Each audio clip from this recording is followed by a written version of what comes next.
ਸ਼ਲੋਕ ਮਹਿਲਾ ਪੰਜਵਾਂ। ਬਾਰ ਵਿਡਾਨੜੈ ਹੁਮਸ ਧੁੰਮਸ ਕੂਕਾਂ ਪਈਆਂ ਰਾਹੀਂ। ਰਾਹੀਂ ਦਾ ਮਤਲਬ ਰਾਹਾਂ ਵਿੱਚ ਵੀ ਹੈ ਔਰ ਰਾਹੀਂ ਦਾ ਮਤਲਬ ਰਾਹਗੀਰਾਂ ਦੀ ਵੀ ਹੈ। ਬਾਰ ਵਿਡਾਨੜੇ ਦਾ ਮਤਲਬ ਬੇਗਾਨੇ ਜੰਗਲ ਵਿੱਚ, ਬੇਗਾਨੀ ਜੂਹ ਦੇ ਅੰਦਰ। ਬਾਰ ਦਾ ਮਤਲਬ ਜੂਹ, ਜੰਗਲ। ਹੁਮਸ ਦਾ ਮਤਲਬ ਹੁੰਦਾ ਹੈ ਘੁਟਵਾਂ ਜਿਹਾ ਮਾਹੌਲ ਜਿਹਦੇ ਵਿੱਚ ਗਰਮੀ ਹੋਵੇ ਔਰ ਨਾਲ ਸਰੀਰ ਨੂੰ ਗਰਮੀ ਵੀ ਲੱਗ ਰਹੀ ਹੋਵੇ ਤੇ ਨਾਲ ਸਾਹ ਵੀ ਨਾ ਆ ਰਿਹਾ ਹੋਵੇ, ਸਾਹ ਵੀ ਘੁੱਟ ਰਿਹਾ ਹੋਵੇ। ਉਸ ਮੌਸਮ ਨੂੰ ਕਹਿੰਦੇ ਨੇ ਹੁਮਸ ਧੁੰਮਸ। ਕੂਕਾਂ ਪਈਆਂ ਦਾ ਮਤਲਬ ਕੂਕਾਂ ਪੈਣੀਆਂ, ਛੀਕਾਂ ਨਿਕਲ ਜਾਣੀਆਂ, ਦੁਖੀ ਹੋਣਾ। ਰਾਹੀਂ ਦਾ ਮਤਲਬ ਰਾਹਾਂ ਵਿੱਚ ਔਰ ਰਾਹਗੀਰਾਂ ਦੀਆਂ। ਤਾਂ ਗੁਰੂ ਪਾਤਸ਼ਾਹ ਜੀ ਸਮਝਾਉਂਦੇ ਹਨ ਕਿ ਜਿਵੇਂ ਬੇਗਾਨੇ ਜੂਹ ਦੇ ਅੰਦਰ ਬੰਦਾ ਕਿਸੇ ਜੰਗਲ ਵਿੱਚ ਫਸ ਜਾਏ, ਜਿੱਥੇ ਚੋਰ ਲੁਟੇਰਿਆਂ ਦਾ ਡਰ ਵੀ ਹੋਵੇ, ਜਿੱਥੇ ਗਰਮੀ ਵੀ ਹੋਵੇ, ਘੁਟਵਾ ਮੌਸਮ ਹੋਵੇ, ਰਾਹ ਲੱਭੇ ਨਾ, ਤੇ ਐਸੇ ਮੌਸਮ ਦੇ ਅੰਦਰ, ਐਸੇ ਹਾਲਾਤ ਦੇ ਅੰਦਰ ਬੰਦੇ ਦੀਆਂ ਡਾਡਾਂ ਨਿਕਲ ਜਾਂਦੀਆਂ ਨੇ, ਲੋਕ ਦੁਖੀ ਹੁੰਦੇ ਨੇ। ਇਹ ਇੱਕ ਬਾਹਰ ਦੀ ਮਿਸਾਲ ਲਈ ਹੈ ਜਿਸ ਕਰਕੇ ਸਾਨੂੰ ਠੀਕ ਢੰਗ ਦੇ ਨਾਲ ਸਮਝ ਆ ਜਾਏ।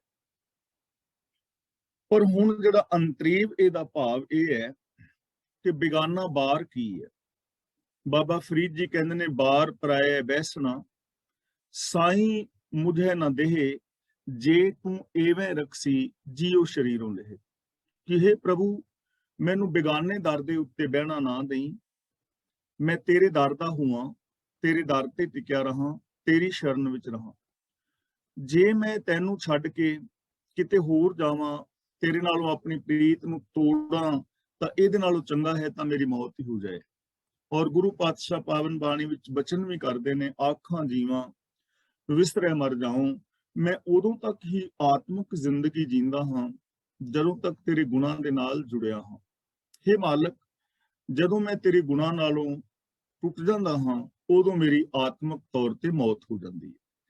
ਤਾਂ ਇੱਥੇ ਵੀ ਰੱਬ ਦੇ ਦਰ ਨੂੰ ਛੱਡ ਕੇ, ਰੱਬੀ ਗੁਣਾਂ ਨੂੰ ਛੱਡ ਕੇ, ਰੱਬੀ ਹੁਕਮ ਨੂੰ ਛੱਡ ਕੇ, ਬੇਗਾਨੀ ਜੂਹ ਕਿਹੜੀ ਹੈ, ਆ ਪਾਪ ਔਰ ਵਿਕਾਰ, ਇਹਨਾਂ ਦੇ ਅੰਦਰ ਫਸ ਕੇ ਬੰਦੇ ਦੀਆਂ ਕੂਕਾਂ ਪੈ ਰਹੀਆਂ ਨੇ।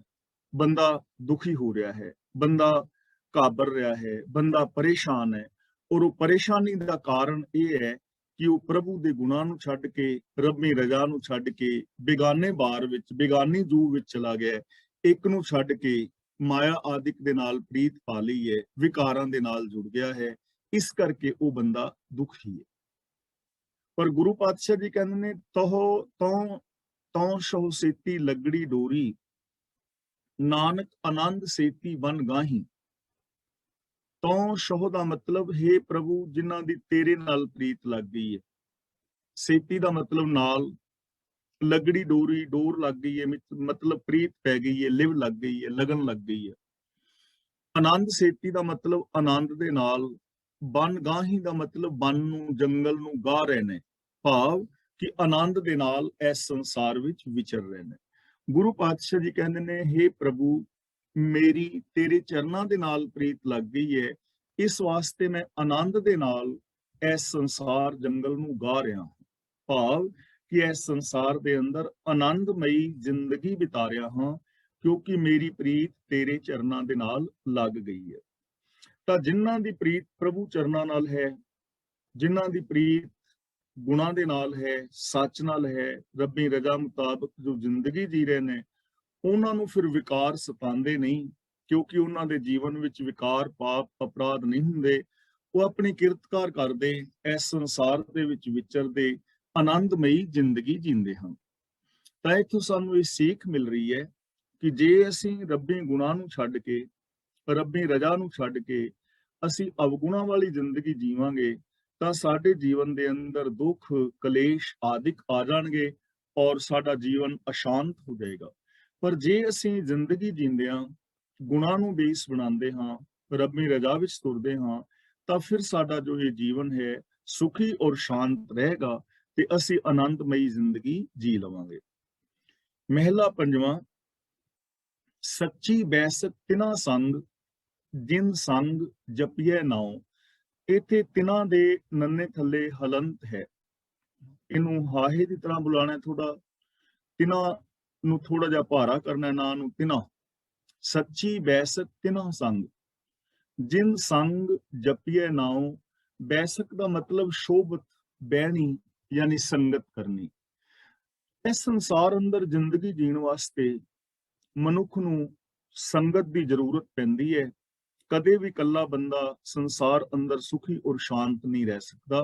ਇਕੱਲਾ ਬੰਦਾ ਕਦੇ ਵੀ ਕਾਮਯਾਬ ਨਹੀਂ, ਕਿਉਂਕਿ ਮਨੁੱਖ ਇੱਕ ਸਮਾਜਿਕ ਪ੍ਰਾਣੀ ਹੈ। ਇਹਨੂੰ ਮਿਲਣ ਵਰਤਣ ਵਾਸਤੇ ਰਿਸ਼ਤੇ, ਨਾਤੇ, ਸੱਜਣ, ਮਿੱਤਰ, ਯਾਰ, ਦੋਸਤ ਆਦਿਕ ਚਾਹੀਦੇ ਨੇ, ਤਾਂ ਹੀ ਇਹ ਜ਼ਿੰਦਗੀ ਸੁਖੀ ਹੁੰਦੀ ਹੈ। ਵੇਖਣ ਵਿੱਚ ਆਉਂਦਾ ਹੈ ਕਿ ਸਾਡੇ ਬਹੁਤ ਸਾਰੇ ਮਿੱਤਰ ਨੇ, ਰਿਸ਼ਤੇਦਾਰ ਨੇ, ਨਾਨਕੇ ਦਾਦਕੇ, ਚਾਚੇ ਤਾਏ ਨੇ, ਕਿੰਨੀ ਸਾਰੀ ਦੁਨੀਆ ਹੈ, ਚਾਰ ਚੁਫੇਰੇ ਆਮ ਲੋਕ ਨੇ, ਲੇਕਿਨ ਬੰਦਾ ਫਿਰ ਵੀ ਦੁਖੀ ਔਰ ਅਸ਼ਾਂਤ ਹੈ। ਔਰ ਜਿੰਨੇ ਦੁੱਖ ਬੰਦੇ ਨੂੰ ਆਪਣਿਆਂ ਕੋਲੋਂ ਮਿਲੇ ਨੇ, ਸ਼ਾਇਦ ਇਹਨੇ ਬੇਗਾਨਿਆਂ ਕੋਲੋਂ ਨਹੀਂ ਮਿਲੇ, ਜਿਨ੍ਹਾਂ ਨੂੰ ਇਹ ਬੇਗਾਨੇ ਸਮਝਦਾ ਹੈ। ਜਿੰਨੇ ਦੁੱਖ ਆਪਣਿਆਂ ਕੋਲੋਂ ਮਿਲੇ ਨੇ, ਉਹਨੇ ਬੇਗਾਨਾ ਕੋਲੋਂ ਨਹੀਂ ਮਿਲੇ, ਕਿਉਂਕਿ ਇਹ ਵਰਤਿਆ ਹੀ ਆਪਣਿਆਂ ਦੇ ਨਾਲ ਹੈ। ਇਹਦਾ ਮਤਲਬ ਕਿ ਉਹਨਾਂ ਦੇ ਵਿੱਚ ਵੀ ਕੁਝ ਦੋਸ਼ ਹੋਣਗੇ, ਜਿਨ੍ਹਾਂ ਤੋਂ ਸਾਨੂੰ ਦੁੱਖ ਮਿਲੇ ਨੇ, ਉਹਨਾਂ ਨੂੰ ਅਸੀਂ ਆਪਣੇ ਨਹੀਂ ਕਹਿ ਸਕਦੇ। ਤੇ ਜ਼ਰੂਰੀ ਨਹੀਂ ਕਿ ਸਾਨੂੰ ਹੀ ਕਿਸੇ ਨੇ ਦੁੱਖ ਦਿੱਤੇ ਹੋਣ, ਜਿਨ੍ਹਾਂ ਨੂੰ ਅਸੀਂ ਆਪਣੇ ਕਹਿੰਦੇ ਆ, ਅਸਾਂ ਵੀ ਉਹਨਾਂ ਨੂੰ ਦੁੱਖ ਦਿੱਤੇ ਹੋ ਸਕਦੇ ਨੇ। ਤਾਂ ਫਿਰ ਜੇ ਮੈਂ ਕਿਸੇ ਆਪਣੇ ਨੂੰ ਦੁੱਖ ਦਿੱਤਾ ਹੈ, ਮੇਰੇ ਤੋਂ ਕਿਸੇ ਨੂੰ ਦੁੱਖ ਮਿਲਿਆ, ਤੇ ਮੈਂ ਵੀ ਉਹਨਾਂ ਦਾ ਆਪਣਾ ਨਾ ਹੋਇਆ, ਤਾਂ ਫਿਰ ਇਹਦਾ ਮਤਲਬ ਸੱਚੀ ਸੰਗਤ ਤਾਂ ਨਾ ਹੋਈ। ਇਸ ਲਈ ਗੁਰੂ ਜੀ ਕਹਿੰਦੇ ਨੇ, ਇਸ ਸੰਸਾਰ ਦੇ ਅੰਦਰ ਸੱਜਣ ਮਿੱਤਰ ਬਣਾਓ, ਪਰ ਉਹਨਾਂ ਨੂੰ ਬਣਾਓ, ਉਹਨਾਂ ਦੇ ਨਾਲ ਸੱਜਣਤਾ, ਮਿੱਤਰਤਾ, ਬਹਿਣਾ, ਉੱਠਣਾ, ਉਹਨਾਂ ਦੀ ਸ਼ੋਭਤ ਚੰਗੀ ਹੈ, ਜਿਨ੍ਹਾਂ ਦੀ ਸੰਗਤ ਦੇ ਅੰਦਰ ਨਾਮ ਦੇ ਨਾਲ ਬੰਦਾ ਜੁੜ ਜਾਏ। ਨਾਮ ਦਾ ਮਤਲਬ ਹੁਕਮ, ਜਪੀਏ ਦਾ ਮਤਲਬ ਜਾਣ ਲਵੇ। ਜਿਨ੍ਹਾਂ ਦੀ ਸੰਗਤ ਵਿੱਚ ਰੱਬੀ ਹੁਕਮ ਦੀ ਸੂਝ ਆਵੇ, ਰੱਬੀ ਹੁਕਮ ਦੇ ਨਾਲ ਬੰਦਾ ਜੁੜੇ, ਜਿਨ੍ਹਾਂ ਦੇ ਨਾਲ ਮਿਲ ਕੇ ਰੱਬੀ ਗੁਣਾਂ ਨੂੰ ਬੰਦਾ ਆਪਣੀ ਜ਼ਿੰਦਗੀ ਵਿੱਚ ਇੰਪਲੀਮੈਂਟ ਕਰ ਸਕੇ, ਉਹਨਾਂ ਦੀ ਸ਼ੋਭਤ ਚੰਗੀ ਹੈ, ਉਹਨਾਂ ਦੀ ਸੰਗਤ ਚੰਗੀ ਹੈ, ਉਹਨਾਂ ਦੀ ਸੰਗਤ ਕਰਨੀ ਚਾਹੀਦੀ ਹੈ। ਐਸੇ ਲੋਕਾਂ ਦੇ ਨਾਲ ਫਰੈਂਡਸ਼ਿਪ ਕਰਨੀ ਚਾਹੀਦੀ ਹੈ, ਮਿੱਤਰਤਾ ਪਾਣੀ ਚਾਹੀਦੀ ਹੈ। ਯਾਨੀ ਸਾਡੇ ਰਿਸ਼ਤਿਆਂ ਨਾਤਿਆਂ ਦਾ ਆਧਾਰ ਹੀ ਸ਼ੁਭ ਗੁਣ ਹੋਣਾ ਚਾਹੀਦਾ ਹੈ, ਤਾਂ ਹੀ ਅਸੀਂ ਆਪਣੇ ਆਪ ਨੂੰ ਸੱਚੇ ਰਿਸ਼ਤੇਦਾਰ ਜਾਂ ਸੱਜਣ ਮਿੱਤਰ ਅਖਵਾਉਣ ਦੇ ਹੱਕਦਾਰ ਹਾਂ। ਇਨ ਸੰਗ ਨਾ ਕੀਚਈ ਨਾਨਕ, ਜਿਨ੍ਹਾਂ ਆਪਣਾ ਸਵਾਉ। ਇਹਨੂੰ ਆਪਣਾ ਨਹੀਂ ਪੜਨਾ, ਐੜੇ ਦੇ ਨਾਲ ਕੰਨਾ ਲੱਗਾ ਹੈ ਆਪਣਾ। ਤਿੰਨ ਸੰਗ ਹੁਣ ਦੇਖੋ, ਇੱਥੇ ਸੰਗ ਦੇ ਗੱਗੇ ਨਾਲ ਸਿਹਾਰੀ ਹੈ, ਸੰਗ ਨਾ ਕੀਚੀ, ਦੂਜੇ ਸੰਗ ਦੇ ਗੱਗੇ ਥੱਲੇ ਔਂਕੜ ਹੈ। ਤਾਂ ਪਹਿਲੇ ਸੰਗ ਦੇ ਜਦੋਂ ਗੱਗੇ ਦੇ ਨਾਲ ਔਂਕੜ ਹੈ, ਤੇ ਇਹਦਾ ਮਤਲਬ ਹੈਗਾ ਸੰਗਤ ਵਿੱਚ, ਤੇ ਦੂਜੇ ਸੰਗ ਦਾ ਮਤਲਬ ਹੈ ਸਾਥ। ਯਾਨੀ ਸਾਨੂੰ ਉਹਨਾਂ ਦੀ ਸੰਗਤ ਨਹੀਂ ਕਰਨੀ ਚਾਹੀਦੀ। ਨਾਨਕ ਜਿਨ੍ਹਾਂ ਆਪਣਾ ਸਵਾਉ ਹੀ, ਨਾਨਕ ਜਿਨ੍ਹਾਂ ਨੂੰ ਆਪਣਾ ਸਵਾਰਥ, ਯਾਨੀ ਜੋ ਸਵਾਰਥੀ ਨੇ, ਜੋ ਲਾਲਚੀ ਨੇ, ਜੋ ਖੁਦ ਗਰਜ਼ ਨੇ, ਉਹਨਾਂ ਦੀ ਸੰਗਤ ਤੋਂ ਬਚਣਾ ਚਾਹੀਦਾ, ਕਿਉਂਕਿ ਖੁਦ ਗਰਜ਼ ਆਦਮੀ ਕਿਸੇ ਦਾ ਸੱਕਾ ਨਹੀਂ ਹੁੰਦਾ। ਖੁਦ ਗਰਜ਼ ਆਦਮੀ, ਸਵਾਰਥੀ ਮਨੁੱਖ ਦੂਜਿਆਂ ਦੇ ਦੁੱਖਾਂ ਵਿੱਚੋਂ ਆਪਣੇ ਲਈ ਸੁੱਖ ਭਾਲਦਾ ਹੈ, ਦੂਜਿਆਂ ਦੀ ਬਰਬਾਦੀ ਚੋਂ ਆਪਣੇ ਵਾਸਤੇ ਆਬਾਦੀ ਲੱਭਦਾ ਹੈ, ਦੂਜਿਆਂ ਦੇ ਰੋਣੇ ਕੀਰਨਿਆਂ ਦੇ ਵਿੱਚੋਂ ਆਪਣੇ ਵਾਸਤੇ ਹਾਸੇ ਔਰ ਮੁਸਕਰਾਹਟਾਂ ਲੱਭਦਾ ਹੈ। ਕਿਸੇ ਨੂੰ ਦੁੱਖਾਂ ਔਰ ਚਿੰਤਾਵਾਂ ਦੇ ਸਾਗਰ ਵਿੱਚ ਧੱਕਾ ਦੇ ਕੇ ਆਪਣੇ ਵਾਸਤੇ ਖੁਸ਼ੀਆਂ ਲੱਭਣਾ ਚਾਹੁੰਦਾ ਹੈ। ਤਾਂ ਐਸੇ ਲੋਕਾਂ ਦੇ ਨਾਲ ਸੰਗਤ ਨਾ ਕਰੋ, ਜਿਹੜੇ ਸਵਾਰਥੀ ਨੇ, ਜਿਨ੍ਹਾਂ ਵਿੱਚ ਰੱਬੀ ਗੁਣ ਨਹੀਂ ਹਨ, ਕਿਉਂਕਿ ਜੇ ਐਸੇ ਲੋਕਾਂ ਦੀ ਸੰਗਤ ਕਰੋਗੇ ਤਾਂ ਤੁਹਾਡੇ ਜੀਵਨ ਦੇ ਅੰਦਰ ਘਾਟਾ ਆਏਗਾ, ਕਿਤੇ ਵੀ ਉਹ ਤੁਹਾਨੂੰ ਧੋਖਾ ਦੇਣਗੇ ਔਰ ਤੁਹਾਡਾ ਜੀਵਨ ਤਬਾਹ ਹੋ ਜਾਏਗਾ। ਇਸ ਲਈ ਸਾਨੂੰ ਥਾਂ ਥਾਂ ਤੇ ਰੋਕਿਆ ਗਿਆ ਹੈ ਕਿ ਮਾੜੇ ਲੋਕਾਂ ਦੀ ਸੰਗਤ ਨਾ ਕਰੋ। ਕਬੀਰ ਸਾਕਤ ਸੰਗ ਨਾ ਕੀਜੀਏ, ਦੂਰਹਿ ਜਾਈਏ ਭਾਗ, ਬਾਂਸਨ ਕਾਰੋ ਪਰਸੀਏ, ਤੋ ਕਛ ਲਾਗੇ ਦਾਗ। ਜੇ ਤੁਸੀਂ ਚਿੱਟੇ ਕੱਪੜੇ ਪਾਏ ਹੋਏ ਨੇ, ਕਾਲੇ ਭਾਂਡੇ ਨੂੰ ਟੱਚ ਕਰੋਗੇ ਤਾਂ ਕੋਈ ਨਾ ਕੋਈ ਦਾਗ ਲੱਗ ਜਾਏਗਾ। ਜਿਹੜਾ ਬਰਤਨ ਕਾਲਾ ਹੋਇਆ ਪਿਆ, ਜੇ ਉਹਨੂੰ ਹੱਥਾਂ ਨਾਲ ਚੁੱਕੋਗੇ ਤੇ ਹੱਥਾਂ ਨੂੰ ਕਾਲਖ ਤੇ ਲੱਗੇਗੀ। ਜੇ ਤੁਹਾਡਾ ਕੱਪੜਾ ਟੱਚ ਹੋਏਗਾ ਤਾਂ ਉਹਦੇ ਨਾਲ ਕੋਈ ਨਾ ਕੋਈ ਦਾਗ ਜ਼ਰੂਰ ਲੱਗ ਜਾਏਗਾ। ਜੇ ਮਾੜੇ ਬੰਦਿਆਂ ਦੀ ਸੰਗਤ ਵਿੱਚ ਕੋਈ ਰਹੇਗਾ ਨਾ, ਤਾਂ ਉਹਦੇ ਉੱਤੇ ਵੀ ਕੋਈ ਨਾ ਕੋਈ ਦਾਗ ਧੱਬਾ ਜ਼ਰੂਰ ਲੱਗ ਜਾਏਗਾ, ਕੋਈ ਮਾੜਾ ਔਗਣ ਉਹਦੇ ਅੰਦਰ ਆ ਜਾਏਗਾ। ਇਸ ਲਈ ਐਸੇ ਲੋਕਾਂ ਦੀ ਸੰਗਤ ਨਾ ਕਰੋ ਜਿਹੜੇ ਸਵਾਰਥੀ ਨੇ, ਉਹਨਾਂ ਤੋਂ ਬਚਣ ਦਾ ਯਤਨ ਕਰੋ। ਪੌੜੀ। ਸਾ ਵੇਲਾ ਪ੍ਰਵਾਨ ਜਿਤ ਸਤਿਗੁਰ ਭੇਟਿਆ। ਭੇਟਿਆ ਦਾ ਮਤਲਬ ਮਿਲਿਆ, ਪ੍ਰਵਾਨ ਦਾ ਮਤਲਬ ਹੁੰਦਾ ਹੈ ਥਾਂ ਪੈਣਾ, ਕਬੂਲ ਹੋਣਾ। ਵੇਲਾ ਦਾ ਮਤਲਬ ਸਮਾਂ।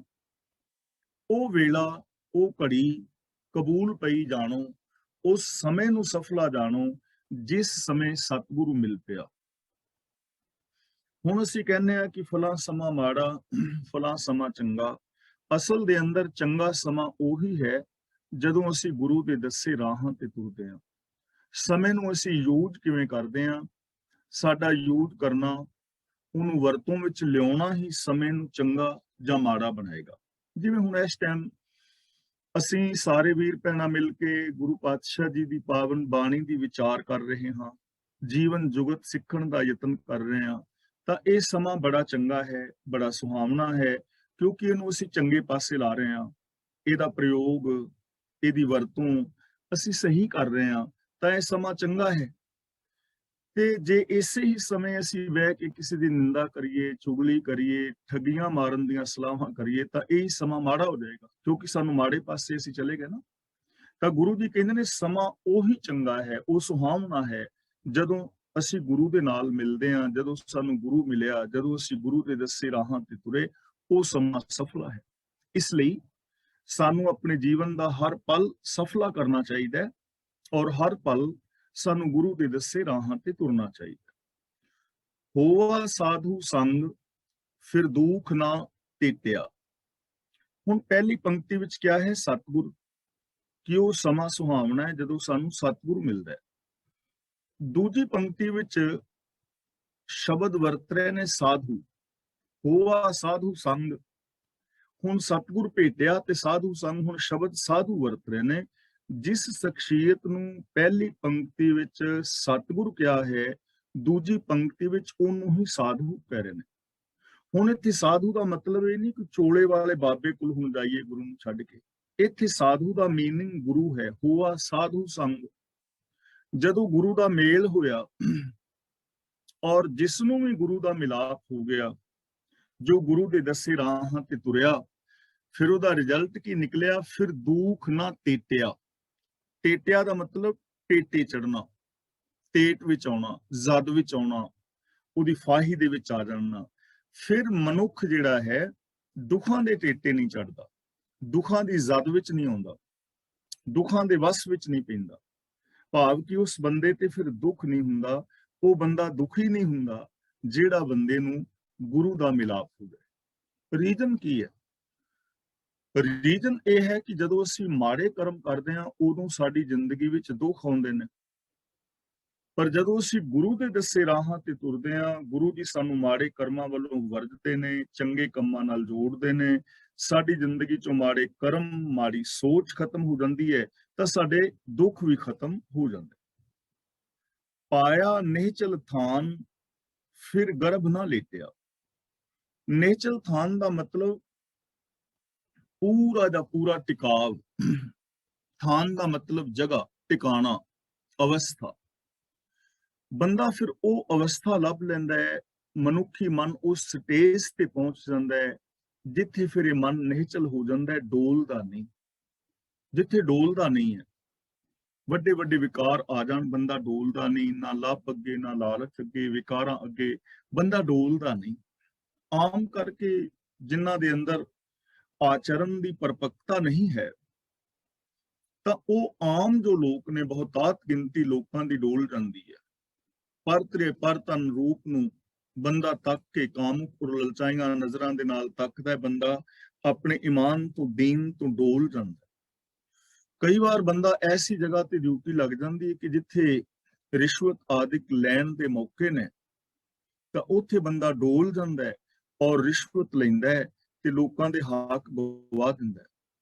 ਬੰਦਾ ਡੋਲ ਜਾਂਦਾ ਹੈ ਝੂਠ ਆਦਿਕ ਬੋਲ ਕੇ, ਲੇਕਿਨ ਜਦੋਂ ਗੁਰੂ ਦਾ ਮਿਲਾਪ ਹੋ ਜਾਏ ਨਾ, ਫਿਰ ਬੰਦਾ ਡੋਲਦਾ ਨਹੀਂ। ਫਿਰ ਉਹਦਾ ਚਿੱਤ ਸੱਚ ਦੇ ਨਾਲ ਜੁੜ ਜਾਂਦਾ ਹੈ, ਨਿਹਚਲ ਹੋ ਜਾਂਦਾ ਹੈ, ਤੇ ਜਿਹੜਾ ਨਿਹਚਲ ਹੋ ਗਿਆ ਫਿਰ ਗਰਭ ਨਾ ਲੇਟਿਆ। ਇੱਥੇ ਗਰਭ ਦਾ ਮਤਲਬ ਹੈ ਅੱਗ, ਅੱਗ ਵਿੱਚ। ਲੇਟਿਆ ਦਾ ਮਤਲਬ ਲੇਟਣਾ, ਪੈਣਾ। ਫਿਰ ਉਹ ਦੁੱਖਾਂ ਦੀ ਅੱਗ ਵਿੱਚ ਨਹੀਂ ਪੈਂਦਾ, ਫਿਰ ਉਹ ਵਿਕਾਰਾਂ ਦੀ ਅੱਗ ਵਿੱਚ ਨਹੀਂ ਪੈਂਦਾ। ਚਾਰ ਤਰ੍ਹਾਂ ਦੀਆਂ ਅੱਗਾਂ ਨੇ ਨਾ ਬਾਣੀ ਵਿੱਚ। ਵੈਸੇ ਤਾਂ ਅਨੇਕਾਂ ਵਿਕਾਰ ਸਾਰੇ ਅੱਗ ਹੀ ਨੇ, ਪਰ ਮੁੱਖ ਚਾਰ ਨੇ, ਜਿਵੇਂ ਹੰਸ, ਹੇਤ, ਲੋਭ, ਕੋਪ।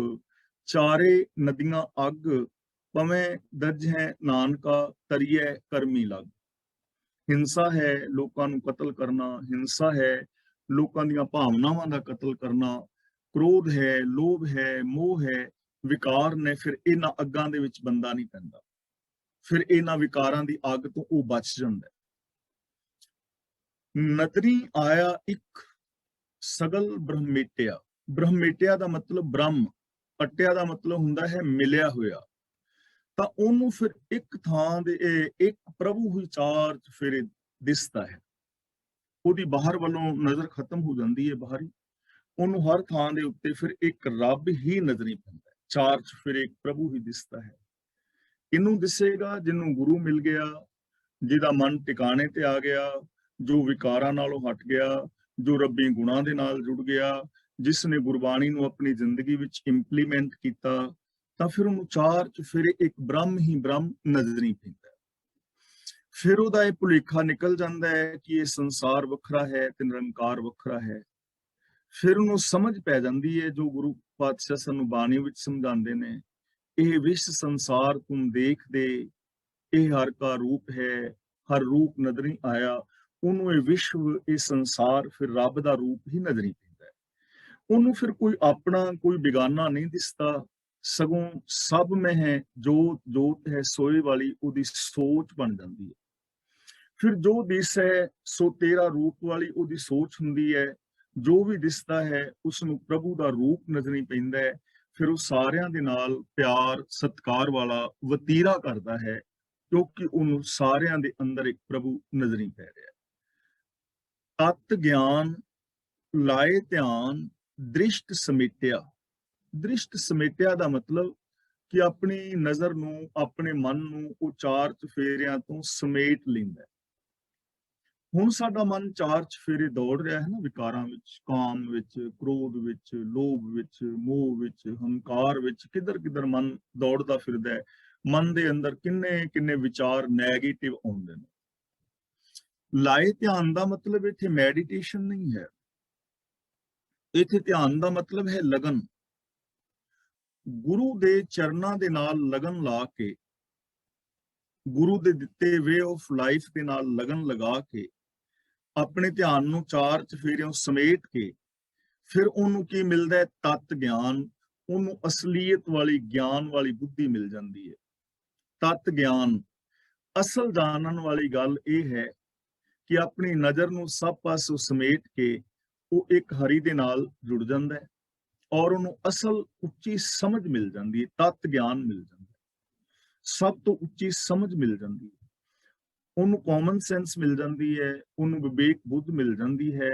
ਉਹਨੂੰ ਇਹ ਸਮਝ ਆ ਜਾਂਦੀ ਹੈ ਕੀ ਸੱਚ ਹੈ, ਕੀ ਝੂਠ ਹੈ, ਕੀ ਆਤਮ, ਕੀ ਅਨਾਤਮ, ਕੀ ਧਰਮ, ਕੀ ਅਧਰਮ, ਕੀ ਪੁੰਨ, ਕੀ ਪਾਪ, ਕੀ ਹਾਨੀ ਔਰ ਲਾਭ। ਇਹਨਾਂ ਦੇ ਵਿੱਚੋਂ ਨਖੇੜਾ ਕਰਨ ਜੋਗਾ ਹੋ ਜਾਂਦਾ ਹੈ। ਉਹਨੂੰ ਸੱਚ ਦੀ ਸਮਝ ਆ ਜਾਂਦੀ ਹੈ। ਉਹਦੀ ਜ਼ਿੰਦਗੀ ਚੋਂ ਭਰਮ ਔਰ ਅਗਿਆਨਤਾ ਮਿਟ ਜਾਂਦੀ ਹੈ ਜਦੋਂ ਉਹ ਚਾਰ ਚਫੇਰਿਓਂ ਆਪਣੀ ਸੁਰਤ ਨੂੰ ਸਮੇਟ ਕੇ ਗੁਰੂ ਦੀ ਪਾਵਨ ਬਾਣੀ ਨਾਲ ਲਾਉਂਦਾ ਹੈ, ਰੱਬੀ ਗਿਆਨ ਦੇ ਨਾਲ ਜੁੜਦਾ ਹੈ, ਰੱਬੀ ਰਜ਼ਾ ਦੇ ਨਾਲ ਜੁੜਦਾ ਹੈ, ਤਾਂ ਫਿਰ ਉਹਨੂੰ ਉੱਚੀ ਸੂਝ ਔਰ ਸਮਝ ਮਿਲਦੀ ਹੈ। ਸਭੋ ਜਪੀਐ ਜਾਪ, ਜੇ ਮੁਖੋਂ ਬੋਲੇਟਿਆ। ਉਹ ਜੋ ਕੁਛ ਵੀ ਮੂੰਹ ਬੋਲਦਾ ਹੈ ਉਹ ਪ੍ਰਭੂ ਦੀ ਸਿਫਤ ਸਲਾਹ ਹੀ ਬੋਲਦਾ ਹੈ। ਸਭੋ ਜਪੀਐ ਜਾਪ, ਯਾਨੀ ਜੋ ਕੁਛ ਵੀ ਉਹ ਬੋਲ ਰਿਹਾ ਹੁੰਦਾ ਨਾ ਜ਼ਬਾਨ ਤੋਂ, ਜੇ ਮੁਖੋਂ ਬੋਲੇਟਿਆ, ਜੋ ਜ਼ਬਾਨ ਤੋਂ ਬੋਲਦਾ ਹੈ ਉਹ ਰੱਬ ਦੀ ਸਿਫਤ ਸਲਾਹ ਹੀ ਹੁੰਦੀ ਹੈ। ਜਪੀਐ ਜਾਪ ਦਾ ਮਤਲਬ ਰੱਬ ਦੀ ਸਿਫਤ ਸਲਾਹ, ਰੱਬ ਦੇ ਹੁਕਮ ਦੀ ਗੱਲ, ਕਿਉਂਕਿ ਉਹਨੇ ਗੁਣਾਂ ਦੀ ਗੱਲ ਕਰਨੀ ਹੈ, ਉਹਨੇ ਰਜ਼ਾ ਦੀ ਗੱਲ ਕਰਨੀ ਹੈ, ਉਹਨੇ ਸਕਾਰਾਤਮਕ ਸੋਚ ਦੇਣੀ ਹੈ। ਉਹਨੇ ਕਿਸੇ ਨੂੰ ਇਹ ਕਹਿਣਾ ਹੀ ਨਹੀਂ ਕਿ ਮੰਦਾ ਕੰਮ ਕਰੋ। ਉਹ ਜੋ ਬੋਲੇਗਾ ਸੱਚ ਬੋਲੇਗਾ, ਉਹਦੇ ਬੋਲਾਂ ਵਿੱਚ ਪਿਆਰ ਹੋਏਗਾ, ਉਸ ਦੇ ਬੋਲਾਂ ਵਿੱਚ ਸਮਾਜ ਸੁਧਾਰ ਦੀ ਗੱਲ ਹੋਏਗੀ, ਉਹਦੇ ਬੋਲਾਂ ਵਿੱਚ ਦਇਆ ਹੋਏਗੀ, ਉਹਦੇ ਬੋਲਾਂ ਵਿੱਚ ਵਿਕਾਸ ਹੋਏਗਾ, ਉਹਦੇ ਬੋਲਾਂ ਵਿੱਚ ਵਿਗਾਸਤਾ ਹੋਏਗੀ। ਇਸ ਲਈ ਜੋ ਕੁਛ ਉਹ ਬੋਲ ਰਿਹਾ ਹੋਏਗਾ ਉਹ ਰੱਬ ਦੀ ਸਿਫਤ ਸਲਾਹ ਹੀ ਕਰ ਰਿਹਾ ਹੋਏਗਾ। ਉਹਨੂੰ ਕੁਛ ਵੱਖਰਾ ਉਚੇਚ ਕਰਨ ਦੀ ਲੋੜ ਨਹੀਂ ਪੈਣੀ। ਆਮ ਅਸੀਂ ਪੜ੍ਹਦੇ ਹਾਂ ਨਾ ਕਿ ਸੱਚ ਬੋਲਣ ਦਾ ਇੱਕ ਲਾਭ ਹੈ, ਇੱਕ ਫਾਇਦਾ ਹੈ ਬਹੁਤ ਵੱਡਾ ਸੱਚ ਬੋਲਣ ਦਾ, ਕਿ ਯਾਦ ਨਹੀਂ ਰੱਖਣਾ ਪੈਂਦਾ ਵੀ ਮੈਂ ਕਿਹਦੇ ਕੋਲ ਕੀ ਕਿਹਾ ਸੀ ਤੇ ਹੁਣ ਮੈਂ ਕੀ ਕਹਿਣਾ ਹੈ। ਯਾਦ ਨਹੀਂ ਰੱਖਣਾ ਪੈਂਦਾ। ਸੱਚ ਬੋਲਣ ਦਾ ਇਹ ਲਾਭ ਹੈ, ਕਿਉਂਕਿ ਜਦੋਂ ਬੋਲੋਗੇ ਸੱਚ ਹੀ ਬੋਲੋਗੇ।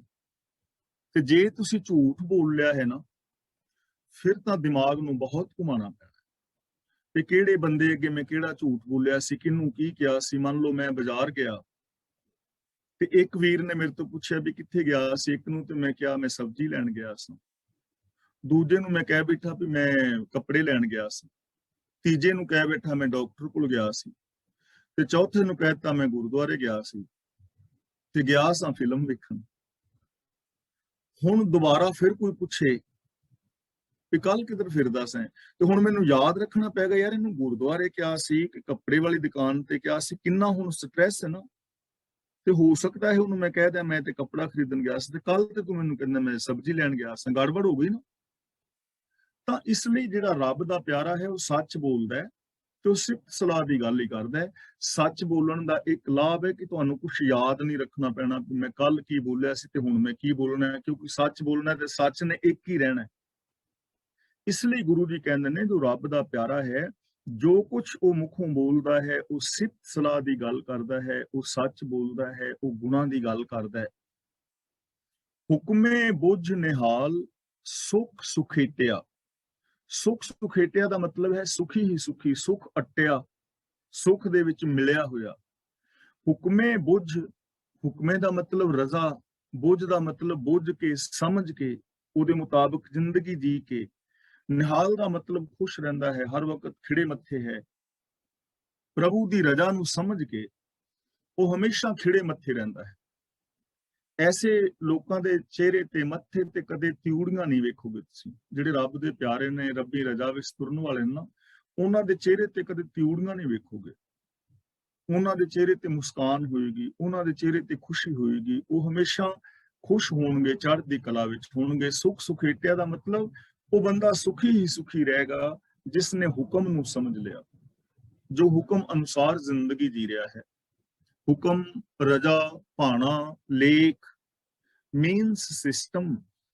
ਜੋ ਸਿਸਟਮ ਨੂੰ ਸਮਝ ਲੈਂਦਾ ਹੈ, ਕੁਦਰਤ ਦੇ ਸਿਸਟਮ ਨੂੰ, ਰੱਬ ਦੀ ਰਜਾ ਭਾਣੇ ਨੂੰ, ਉਹਦੇ ਮੁਤਾਬਕ ਜ਼ਿੰਦਗੀ ਜੀਂਦਾ ਹੈ, ਫਿਰ ਉਹ ਖੁਸ਼ ਹੀ ਖੁਸ਼ ਹੈ। ਕੁਦਰਤ ਵਿੱਚ ਵੀ ਖੁਸ਼ ਹੈ, ਸਮਾਜ ਵਿੱਚ ਵੀ ਖੁਸ਼ ਹੈ, ਪਰਿਵਾਰ ਵਿੱਚ ਵੀ ਖੁਸ਼ ਹੈ, ਇਕੱਲਾ ਹੈ ਤਾਂ ਵੀ ਖੁਸ਼ ਹੈ, ਕਿਉਂਕਿ ਉਹਨੇ ਨਿਯਮ ਨੂੰ ਸਮਝ ਲਿਆ ਨਾ। ਹੁਣ ਜੇ ਇਸ ਚੀਜ਼ ਨੂੰ ਅਸੀਂ ਆਪਣੇ ਘਰ ਪਰਿਵਾਰਾਂ ਵਿੱਚ ਵਰਤੀਏ, ਮੈਂ ਵੀ ਔਰ ਮੇਰੇ ਪਰਿਵਾਰ ਦੇ ਮੈਂਬਰ ਵੀ ਜੇ ਹੁਕਮ ਦੇ ਵਿੱਚ ਰਹਿਣ, ਜਿਹੜਾ ਸਿਸਟਮ ਹੈ ਉਹਦੇ ਵਿੱਚ ਰਹਿਣ, ਤੇ ਸਾਡੇ ਘਰ ਪਰਿਵਾਰ ਵਿੱਚ ਕੋਈ ਕਲੇਸ਼ ਦਾ ਸਵਾਲ ਹੀ ਨਹੀਂ ਪੈਦਾ ਹੁੰਦਾ।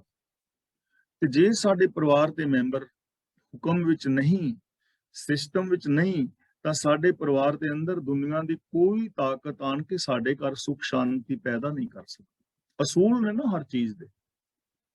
ਜਿਹੜਾ ਇਹਨਾਂ ਚੀਜ਼ਾਂ ਨੂੰ ਫੋਲੋ ਕਰੇਗਾ ਸੁਖੀ ਉਹ ਰਹੇਗਾ।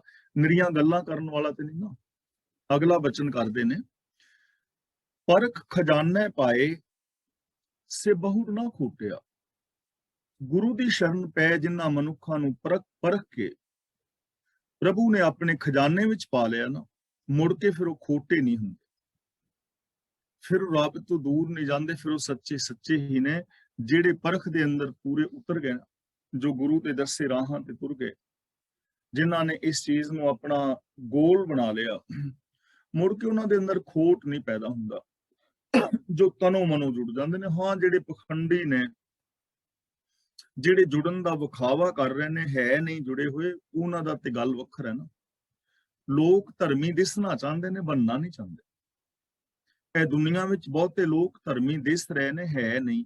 ਧਰਮੀ ਦਿਸਣਾ ਇਹ ਤਾਂ ਬਹੁਤ ਸੌਖਾ ਹੈ। ਮੇਰੇ ਵਾਂਗੂ ਕੱਪੜੇ ਪਾ ਲਓ ਤੇ ਬਸ ਧਰਮੀ ਦਿਸਣੇ ਸ਼ੁਰੂ ਹੋ ਜਾਓਗੇ। ਕਿਸੇ ਵੀ ਧਰਮ ਦਾ ਚੋਲਾ ਪਾ ਲਓ, ਹਿੰਦੂ ਧਰਮ ਦਾ, ਸਿੱਖਾਂ ਦਾ, ਮੁਸਲਮਾਨਾਂ ਦਾ, ਈਸਾਈਆਂ ਦਾ, ਜਾਂ ਹੋਰ ਕਿਸੇ ਫਿਰਕੇ ਦਾ, ਕਿਸੇ ਵੀ ਧਰਮ ਦਾ ਬਾਹਰਲਾ ਬਾਣਾ ਪਾ ਲਓ, ਤੁਸੀਂ ਧਰਮੀ ਦਿਸਣੇ ਸ਼ੁਰੂ ਹੋ ਜਾਓਗੇ।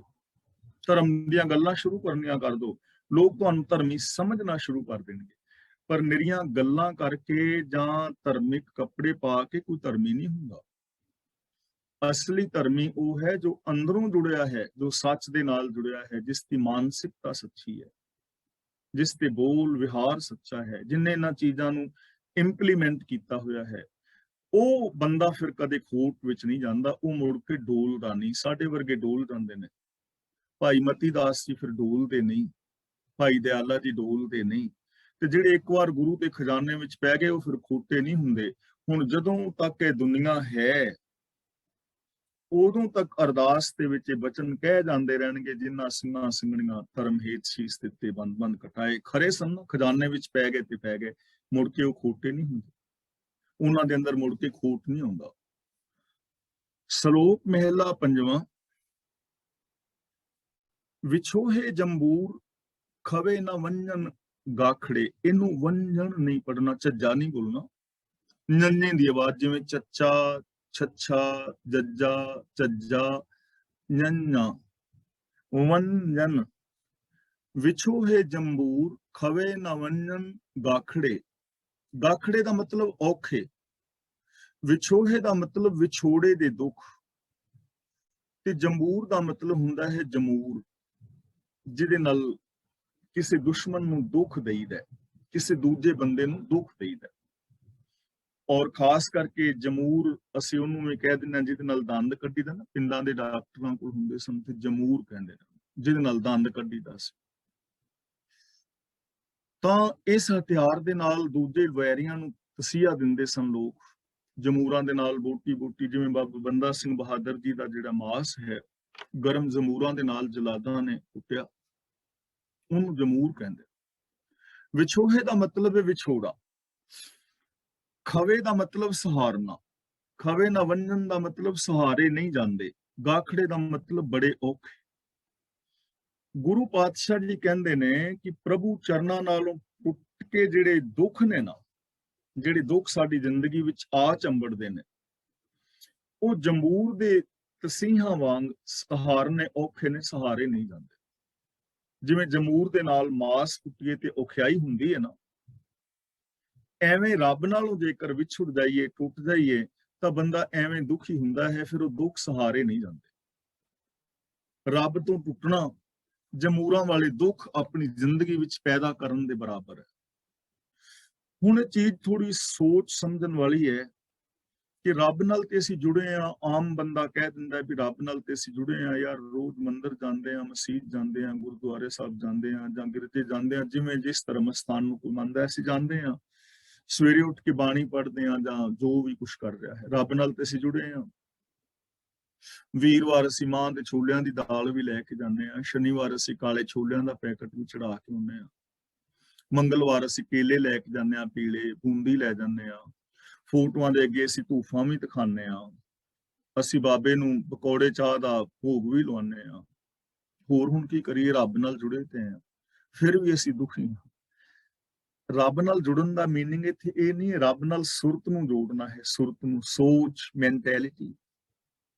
ਤੇ ਰੱਬ ਦੇ ਨਾਲ ਜੁੜਨ ਦਾ ਮਤਲਬ ਹੈ ਸੁਰਤ ਸਾਡੀ ਸੱਚ ਦੇ ਨਾਲ ਜੁੜੀ ਹੋਵੇ, ਸੁਰਤ ਸਾਡੀ ਗੁਣਾਂ ਦੇ ਨਾਲ ਜੁੜੀ ਹੋਵੇ। ਜੋ ਮੂਲ ਮੰਤਰ ਵਿੱਚ ਗੁਣ ਦੱਸੇ ਨੇ ਨਾ, ਇੱਕ ਓੰਕਾਰ ਤੋਂ ਲੈ ਕੇ ਗੁਰਪ੍ਰਸਾਦ ਤੱਕ, ਉਹਨਾਂ ਗੁਣਾਂ ਦੇ ਅੰਦਰ ਸਾਡੀ ਸੁਰਤ ਜੁੜੀ ਹੋਈ ਹੋਵੇ, ਉਹਨੂੰ ਕਹਿੰਦੇ ਨੇ ਰੱਬ ਦੇ ਨਾਲ ਜੁੜਨਾ। ਤੇ ਰੱਬ ਤੋਂ ਟੁੱਟਣਾ ਇਹਨਾਂ ਗੁਣਾਂ ਨਾਲੋਂ ਟੁੱਟ ਜਾਣਾ। ਹੁਣ ਸੁਰਤ ਜੇਕਰ ਕਾਮ, ਕ੍ਰੋਧ, ਲੋਭ, ਮੋਹ ਨਾਲ ਜੁੜੀਏ ਤਾਂ ਰੱਬ ਨਾਲੋਂ ਅਸੀਂ ਟੁੱਟੇ ਹੋਏ ਹਾਂ। ਬਾਹਰੋਂ ਬੇਸ਼ੱਕ ਅਸੀਂ ਧੂਫਾਂ ਦਿਖਾਉਂਦੇ ਰਹੀਏ, ਬਾਹਰੋਂ ਅਸੀਂ ਜੋਤ ਕੁਮ ਨਾਰੀਅਲ ਚੁੱਕੀ ਫਿਰੀਏ, ਲੇਕਿਨ ਅੰਦਰੋਂ ਅਸੀਂ ਟੁੱਟੇ ਹੋਏ ਆ ਰੱਬ ਨਾਲ, ਤੇ ਅੰਦਰੋਂ ਅਸੀਂ ਜੁੜੇ ਹੋਏ ਆ ਔਗਣਾਂ ਦੇ ਨਾਲ। ਤੇ ਜਿਹੜਾ ਅੰਦਰੋਂ ਔਗਣਾਂ ਨਾਲ ਜੁੜਿਆ ਹੈ ਉਹ ਅੰਦਰੋਂ ਦੁਖੀ ਰਹੇਗਾ, ਉਹਨਾਂ ਦੁੱਖਾਂ ਨੂੰ ਸਹਾਰਨਾ ਫਿਰ ਔਖਾ ਹੋ ਜਾਂਦਾ। ਸਮਝ ਲਓ ਤੁਸੀਂ ਆਪਣੀ ਜ਼ਿੰਦਗੀ ਵਿੱਚ ਜਮੂਰ ਪੈਦਾ ਕਰ ਲਿਆ, ਕਾਮ, ਕ੍ਰੋਧ, ਲੋਭ, ਮੋਹ, ਹੰਕਾਰ, ਇਹ ਕੀ ਨੇ, ਇਹਨਾਂ ਨੂੰ ਸਹਾਰਨਾ ਬੜਾ ਔਖਾ ਹੈ। ਔਰ ਇਹ ਜਮੂਰ ਵੇਖੋ, ਜ਼ਿੰਦਗੀ ਵੱਲ ਵੇਖੋ, ਹਿਟਲਰ ਹੈ, ਹੁਣ ਕਿੰਨੇ ਲੋਕਾਂ ਨੂੰ ਚੈਂਬਰਾਂ ਦੇ ਅੰਦਰ ਸਾੜ ਰਿਹਾ। ਜੇ ਉਹ ਬੰਦਾ ਸੱਚ ਦੇ ਨਾਲ ਜੁੜਿਆ ਹੁੰਦਾ, ਅੰਦਰੋਂ ਰੱਬ ਨਾਲ ਜੁੜਿਆ ਹੁੰਦਾ, ਤਾਂ ਕੀ ਉਹ ਐਸਾ ਦੁਖਦਾਈ ਜੀਵਨ ਜੀਂਦਾ? ਔਰੰਗਜ਼ੇਬ ਹੈ, ਜਾਂ ਅੱਜ ਦੇ ਸਾਡੇ ਸ਼ਾਸਕ ਨੇ ਰਾਜਨੀਤਿਕ ਲੋਕ ਨੇ ਜਿਹੜੇ ਬਹੁਤੇ, ਉਹ ਜਾਂ 84 ਦੇ ਅੰਦਰ ਜਿਵੇਂ ਸਿੱਖਾਂ ਦਾ ਕਤਲਾਮ ਕੀਤਾ ਗਿਆ, ਜੇ ਉਹ ਕਤਲਾਮ ਕਰਨ ਵਾਲੇ ਲੋਕ ਸੱਚ ਨਾਲ ਜੁੜੇ ਹੁੰਦੇ, ਦਇਆ ਨਾਲ, ਪ੍ਰੇਮ ਨਾਲ ਜੁੜੇ ਹੁੰਦੇ, ਤਾਂ ਕੀ ਉਹ ਇਹੋ ਜਿਹੇ ਕਰਮ ਕਰਦੇ? ਜੋ ਇੱਕ 2-2.5 ਸਾਲ ਦੀ ਬੱਚੀ ਦੇ ਨਾਲ ਖੇ ਖਾ ਰਿਹਾ ਹੈ, ਜਿਸ ਬੱਚੀ ਨੂੰ ਇਹ ਵੀ ਨਹੀਂ ਪਤਾ ਕਿ ਮੈਂ ਬੰਦਾ ਜਨਾਨੀ ਕਿਹਨੂੰ ਕਹਿੰਦੇ ਨੇ, ਜੇ ਉਹ ਰੱਬ ਨਾਲ ਜੁੜਿਆ ਹੁੰਦਾ ਬੰਦਾ ਤੇ ਕੀ ਐਸਾ ਕੁਝ ਕਰਦਾ? ਜੇ ਰੱਬ ਦੇ ਨਾਲ ਜੁੜਿਆ ਹੋਇਆ ਬੰਦਾ, ਤਾਂ ਕੀ ਆ ਕੈਮੀਕਲ ਵਾਲੇ ਦੁੱਧ ਕੋਈ ਬੰਦਾ ਤਿਆਰ ਕਰੇਗਾ, ਜਾਂ ਸਿੰਥੈਟਿਕ ਦੁੱਧ, ਸਿੰਥੈਟਿਕ ਖੋਇਆ ਜਾਂ ਡੁਪਲੀਕੇਟ ਦਵਾਈਆਂ ਐਸੇ ਕੰਮ ਕਰੇਗਾ? ਨਹੀਂ ਕਰੇਗਾ ਨਾ। ਤੇ ਇਹ ਹੁਣ ਦੁੱਖ ਸਹਾਰਨ ਵਾਲੇ ਐਟਮ ਬੰਬ ਬਰਸਾਣੇ। ਤਾਂ ਗੁਰੂ ਜੀ ਕਹਿੰਦੇ ਨੇ, ਜਦੋਂ ਅਸੀਂ ਸੱਚ ਨਾਲੋਂ ਟੁੱਟ ਜਾਂਦੇ ਹਾਂ, ਰੱਬ ਨਾਲੋਂ ਵਿਛੜਦੇ ਹਾਂ, ਸੁਰਤ ਬੰਦੇ ਦੀ ਸੱਚ ਨਾਲੋਂ ਟੁੱਟ ਜਾਂਦੀ ਹੈ, ਉਦੋਂ ਫਿਰ ਜਿਹੜੇ ਦੁੱਖ ਪੈਦਾ ਹੁੰਦੇ ਨੇ, ਉਹਨਾਂ ਜਮੂਰ ਦੇ ਦੁੱਖਾਂ ਦੀ ਤਰ੍ਹਾਂ ਹੁੰਦੇ ਨੇ, ਤੇ ਉਹਨਾਂ ਨੂੰ ਸਹਾਰਨਾ ਬਹੁਤ ਔਖਾ ਹੈ। ਦੇਖੋ, ਇੱਕ ਹਕੀਕਤ ਹੈ, ਸੱਚ ਨਾਲੋਂ ਟੁੱਟਣ ਕਰਕੇ ਇਹ ਦੁੱਖ ਸਾਨੂੰ ਸਹਾਰਨੇ ਪੈ ਰਹੇ ਨੇ, ਆਮ ਮਨੁੱਖਤਾ ਨੂੰ ਸਹਾਰਨੇ ਪੈ ਰਹੇ। ਬੰਦੇ ਤੋਂ ਬੰਦਾ ਦੁਖੀ ਹੈ, ਉਹ ਇਸੇ ਕਰਕੇ ਦੁਖੀ ਹੈ ਕਿ ਸੁਰਤ ਜਿਹੜੀ ਹੈ ਉਹ ਸੱਚ ਨਾਲੋਂ, ਰੱਬ ਨਾਲੋਂ, ਗੁਣਾਂ ਦੇ ਨਾਲੋਂ ਟੁੱਟੀ ਹੋਈ ਹੈ। ਜੇ ਸੋ ਧਣੀ ਮਿਲਨ, ਨਾਨਕ ਸੁਖ ਸੰਬੂਹ ਸੱਚ। ਸੰਬੂਹ ਦਾ ਮਤਲਬ ਸਾਰੇ,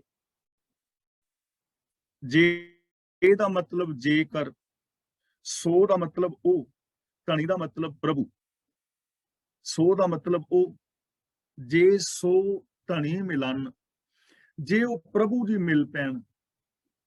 ਧਣੀ ਦਾ ਮਤਲਬ ਰੱਬ, ਮਿਲਨ ਦਾ ਮਤਲਬ ਮਿਲ ਪਵੇ।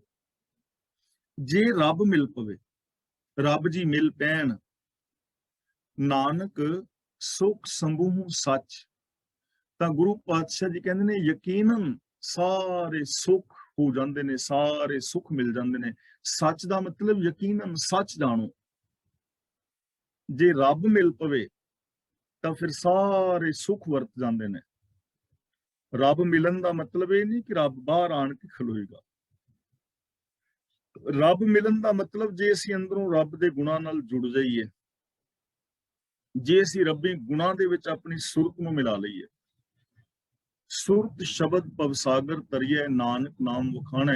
ਜੇ ਗੁਣਾਂ ਦੇ ਨਾਲ ਸਾਡੀ ਸੁਰਤ ਮਿਲ ਜਾਏ, ਸਾਡੀ ਸੁਰਤ ਦੇ ਅੰਦਰ ਰੱਬੀ ਗੁਣ ਮਿਲ ਜਾਣ, ਤਾਂ ਗੁਰੂ ਜੀ ਕਹਿੰਦੇ ਨੇ ਯਕੀਨ ਜਾਣੋ ਸਾਰੇ ਸੁੱਖ ਹੋ ਜਾਂਦੇ ਨੇ, ਸਾਰੇ ਸੁੱਖ ਹੋ ਸਕਦੇ ਨੇ।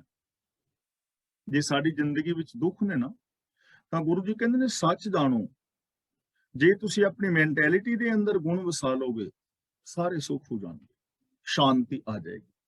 ਔਰ ਹਕੀਕਤ ਹੈ, ਇਹ ਚੀਜ਼ ਨੂੰ ਧਰਮੇ ਨਾਲ ਅਸੀਂ ਵਿਚਾਰੀਏ ਕਿ ਜੇ ਮਨੁੱਖੀ ਸੋਚ ਦੇ ਅੰਦਰ ਸਤ, ਸੰਤੋਖ, ਦਇਆ, ਧਰਮ, ਧੀਰਜ, ਗਿਆਨ, ਵਿਰਾਗ ਆਦਿ ਆ ਜਾਣ, ਤਾਂ ਦੁੱਖ ਵਾਲੀ ਤਾਂ ਕੋਈ ਗੱਲ ਫਿਰ ਹੈ ਹੀ ਨਹੀਂ ਨਾ। ਫਿਰ ਤਾਂ ਬੰਦਾ ਸ਼ਾਂਤ ਹੈ।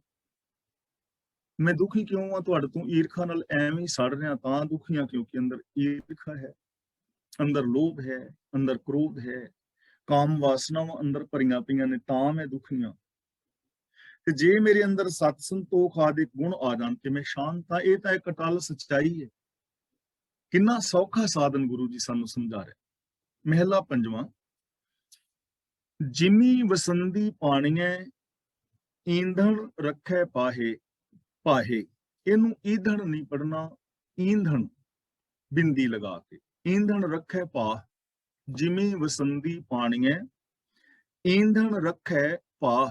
ਪਾਹ ਦਾ ਮਤਲਬ ਅੱਗ, ਈਂਧਣ ਦਾ ਮਤਲਬ ਬਾਲਣ, ਲੱਕੜ, ਪਾਣੀਆਂ ਦਾ ਮਤਲਬ ਪਾਣੀ ਵਿੱਚ। ਧਰਤੀ ਪਾਣੀ ਵਿੱਚ ਟਿਕੀ ਹੋਈ ਹੈ ਅਤੇ ਲੱਕੜੀ ਅੱਗ ਨੂੰ ਆਪਣੇ ਵਿੱਚ ਰੱਖਦੀ ਹੈ। ਲੱਕੜੀ ਅੱਗ ਨੂੰ ਆਪਣੇ ਵਿੱਚ ਰੱਖ ਰਹੀ ਹੈ, ਜ਼ਮੀਨ ਪਾਣੀ ਦੇ ਅੰਦਰ ਟਿਕੀ ਹੋਈ ਹੈ ਔਰ ਅਡੋਲ ਹੈ, ਪਾਣੀ ਨੂੰ ਆਸਰਾ ਦੇ ਰਹੀ ਹੈ, ਪਾਣੀ ਧਰਤੀ ਨੂੰ ਆਸਰਾ ਦੇ ਰਿਹਾ ਹੈ। ਅੱਗ ਜਿਹੜੀ ਹੈ ਉਹ ਲੱਕੜ ਨੂੰ ਸਾੜ ਵੀ ਦਿੰਦੀ ਹੈ, ਲੱਕੜ ਦੇ ਅੰਦਰ ਵੀ ਹੈ, ਔਰ ਜੇ ਅੱਗ ਨਾ ਹੋਏ ਤੇ ਲੱਕੜ ਦਾ ਵਿਕਾਸ ਵੀ ਨਹੀਂ ਹੋਏਗਾ। ਜਿਵੇਂ ਹੁਣ ਰੁੱਖ ਦਰਖਤ ਨੇ, ਜੇ ਨਿੱਘ ਨਾ ਹੋਏ, ਟੈਂਪਰੇਚਰ ਨਾ ਹੋਏ, ਤਾਂ ਕੋਈ ਬੀਜ ਉੱਗੇਗਾ ਹੀ ਨਹੀਂ। ਸਾਡੇ ਅੰਦਰ ਜੇ ਅੱਗ ਨਾ ਹੋਏ, ਟੈਂਪਰੇਚਰ ਨਾ ਹੋਏ, ਤਾਂ ਸਾਡਾ ਕੋਈ ਖਾਣਾ ਪਚੇਗਾ ਹੀ ਨਹੀਂ, ਅਸੀਂ ਮਰ ਜਾਵਾਂਗੇ। ਸਾਡੇ ਅੰਦਰ ਟੈਂਪਰੇਚਰ ਕਿਸੇ ਵਿਸ਼ੇਸ਼ ਸੀਮਾ ਦੇ ਵਿੱਚ ਚਾਹੀਦਾ ਨਾ। ਜੇ ਟੈਂਪਰੇਚਰ ਜ਼ਿਆਦਾ ਹੋ ਜਾਏ, ਅਸੀਂ ਬੁਖਾਰ ਹੋ ਗਿਆ, ਤਾਂ ਵੀ ਬੰਦਾ ਮਰ ਸਕਦਾ ਹੈ। ਤੇ ਜੇ ਟੈਂਪਰੇਚਰ ਡਾਊਨ ਚਲਾ ਜਾਏ ਬੰਦਾ, ਤਾਂ ਵੀ ਮਰ ਜਾਂਦਾ, ਬਿਮਾਰ ਹੋ ਜਾਂਦਾ। ਇਸ ਲਈ ਗੁਰੂ ਪਾਤਸ਼ਾਹ ਜੀ ਕਹਿੰਦੇ ਨੇ ਜਿਵੇਂ ਧਰਤੀ ਪਾਣੀ ਵਿੱਚ ਅਡੋਲ ਵਸਦੀ ਹੈ, ਪਾਣੀ ਨੂੰ ਆਸਰਾ ਵੀ ਦਿੰਦੀ ਹੈ, ਜਿਵੇਂ ਲੱਕੜੀ ਆਪਣੇ ਅੰਦਰ ਅੱਗ ਨੂੰ ਲੁਕਾ ਕੇ ਰੱਖਦੀ ਹੈ, ਇਸੇ ਤਰ੍ਹਾਂ ਨਾਨਕ ਸੋ ਸਹੁ ਆਹੇ ਜਾ ਕੇ ਆਢਲ ਹਬ ਕੋ। ਆਹੇ ਦਾ ਮਤਲਬ ਹੈ, ਆਢਲ ਦਾ ਮਤਲਬ ਆਸਰੇ, ਹਬ ਕੋ ਦਾ ਮਤਲਬ ਹਰੇਕ ਜੀਵ। ਗੁਰੂ ਜੀ ਕਹਿੰਦੇ ਨੇ ਹੇ ਨਾਨਕ ਤਿਵੇਂ ਉਹ ਖਸਮ ਪ੍ਰਭੂ ਜਿਹਦੇ ਆਸਰੇ ਹਰੇਕ ਜੀਵ ਹੈ, ਇਹ ਸਾਰੇ ਜਗਤ ਦੇ ਅੰਦਰ ਲੁਕਿਆ ਹੋਇਆ ਹੈ ਤੇ ਆਸਰਾ ਦੇ ਰਿਹਾ ਹੈ ਸਭ ਨੂੰ। ਜਿਵੇਂ ਧਰਤੀ ਵਿੱਚ ਪਾਣੀ ਹੈ, ਪਾਣੀ ਵਿੱਚ ਧਰਤੀ ਹੈ, ਲੱਕੜੀ ਦੇ ਅੰਦਰ ਅੱਗ ਛਿਪੀ ਹੋਈ ਹੈ, ਇਸੇ ਤਰ੍ਹਾਂ ਉਹ ਪ੍ਰਭੂ ਪੂਰੇ ਸੰਸਾਰ ਦੇ ਅੰਦਰ ਜੋ ਸਭ ਨੂੰ ਆਸਰਾ ਦੇ ਰਿਹਾ ਹੈ, ਜਿਹਦੇ ਸਹਾਰੇ ਹੈ, ਸਾਰੇ ਸੰਸਾਰ ਦੇ ਅੰਦਰ ਹੈ, ਉਹ ਵਿਆਪਕ ਹੈ, ਮੇਰੇ ਵਿੱਚ ਵੀ ਹੈ, ਤੁਹਾਡੇ ਵਿੱਚ ਵੀ ਹੈ, ਹਰ ਜੀਵ ਜੰਤ ਦੇ ਅੰਦਰ ਹੈ, ਉਹ ਐਨਰਜੀ ਰੂਪ ਦੇ ਅੰਦਰ ਹਰ ਥਾਂ ਤੇ ਹੈ, ਸਾਰਿਆਂ ਦੇ ਅੰਦਰ ਹੈ।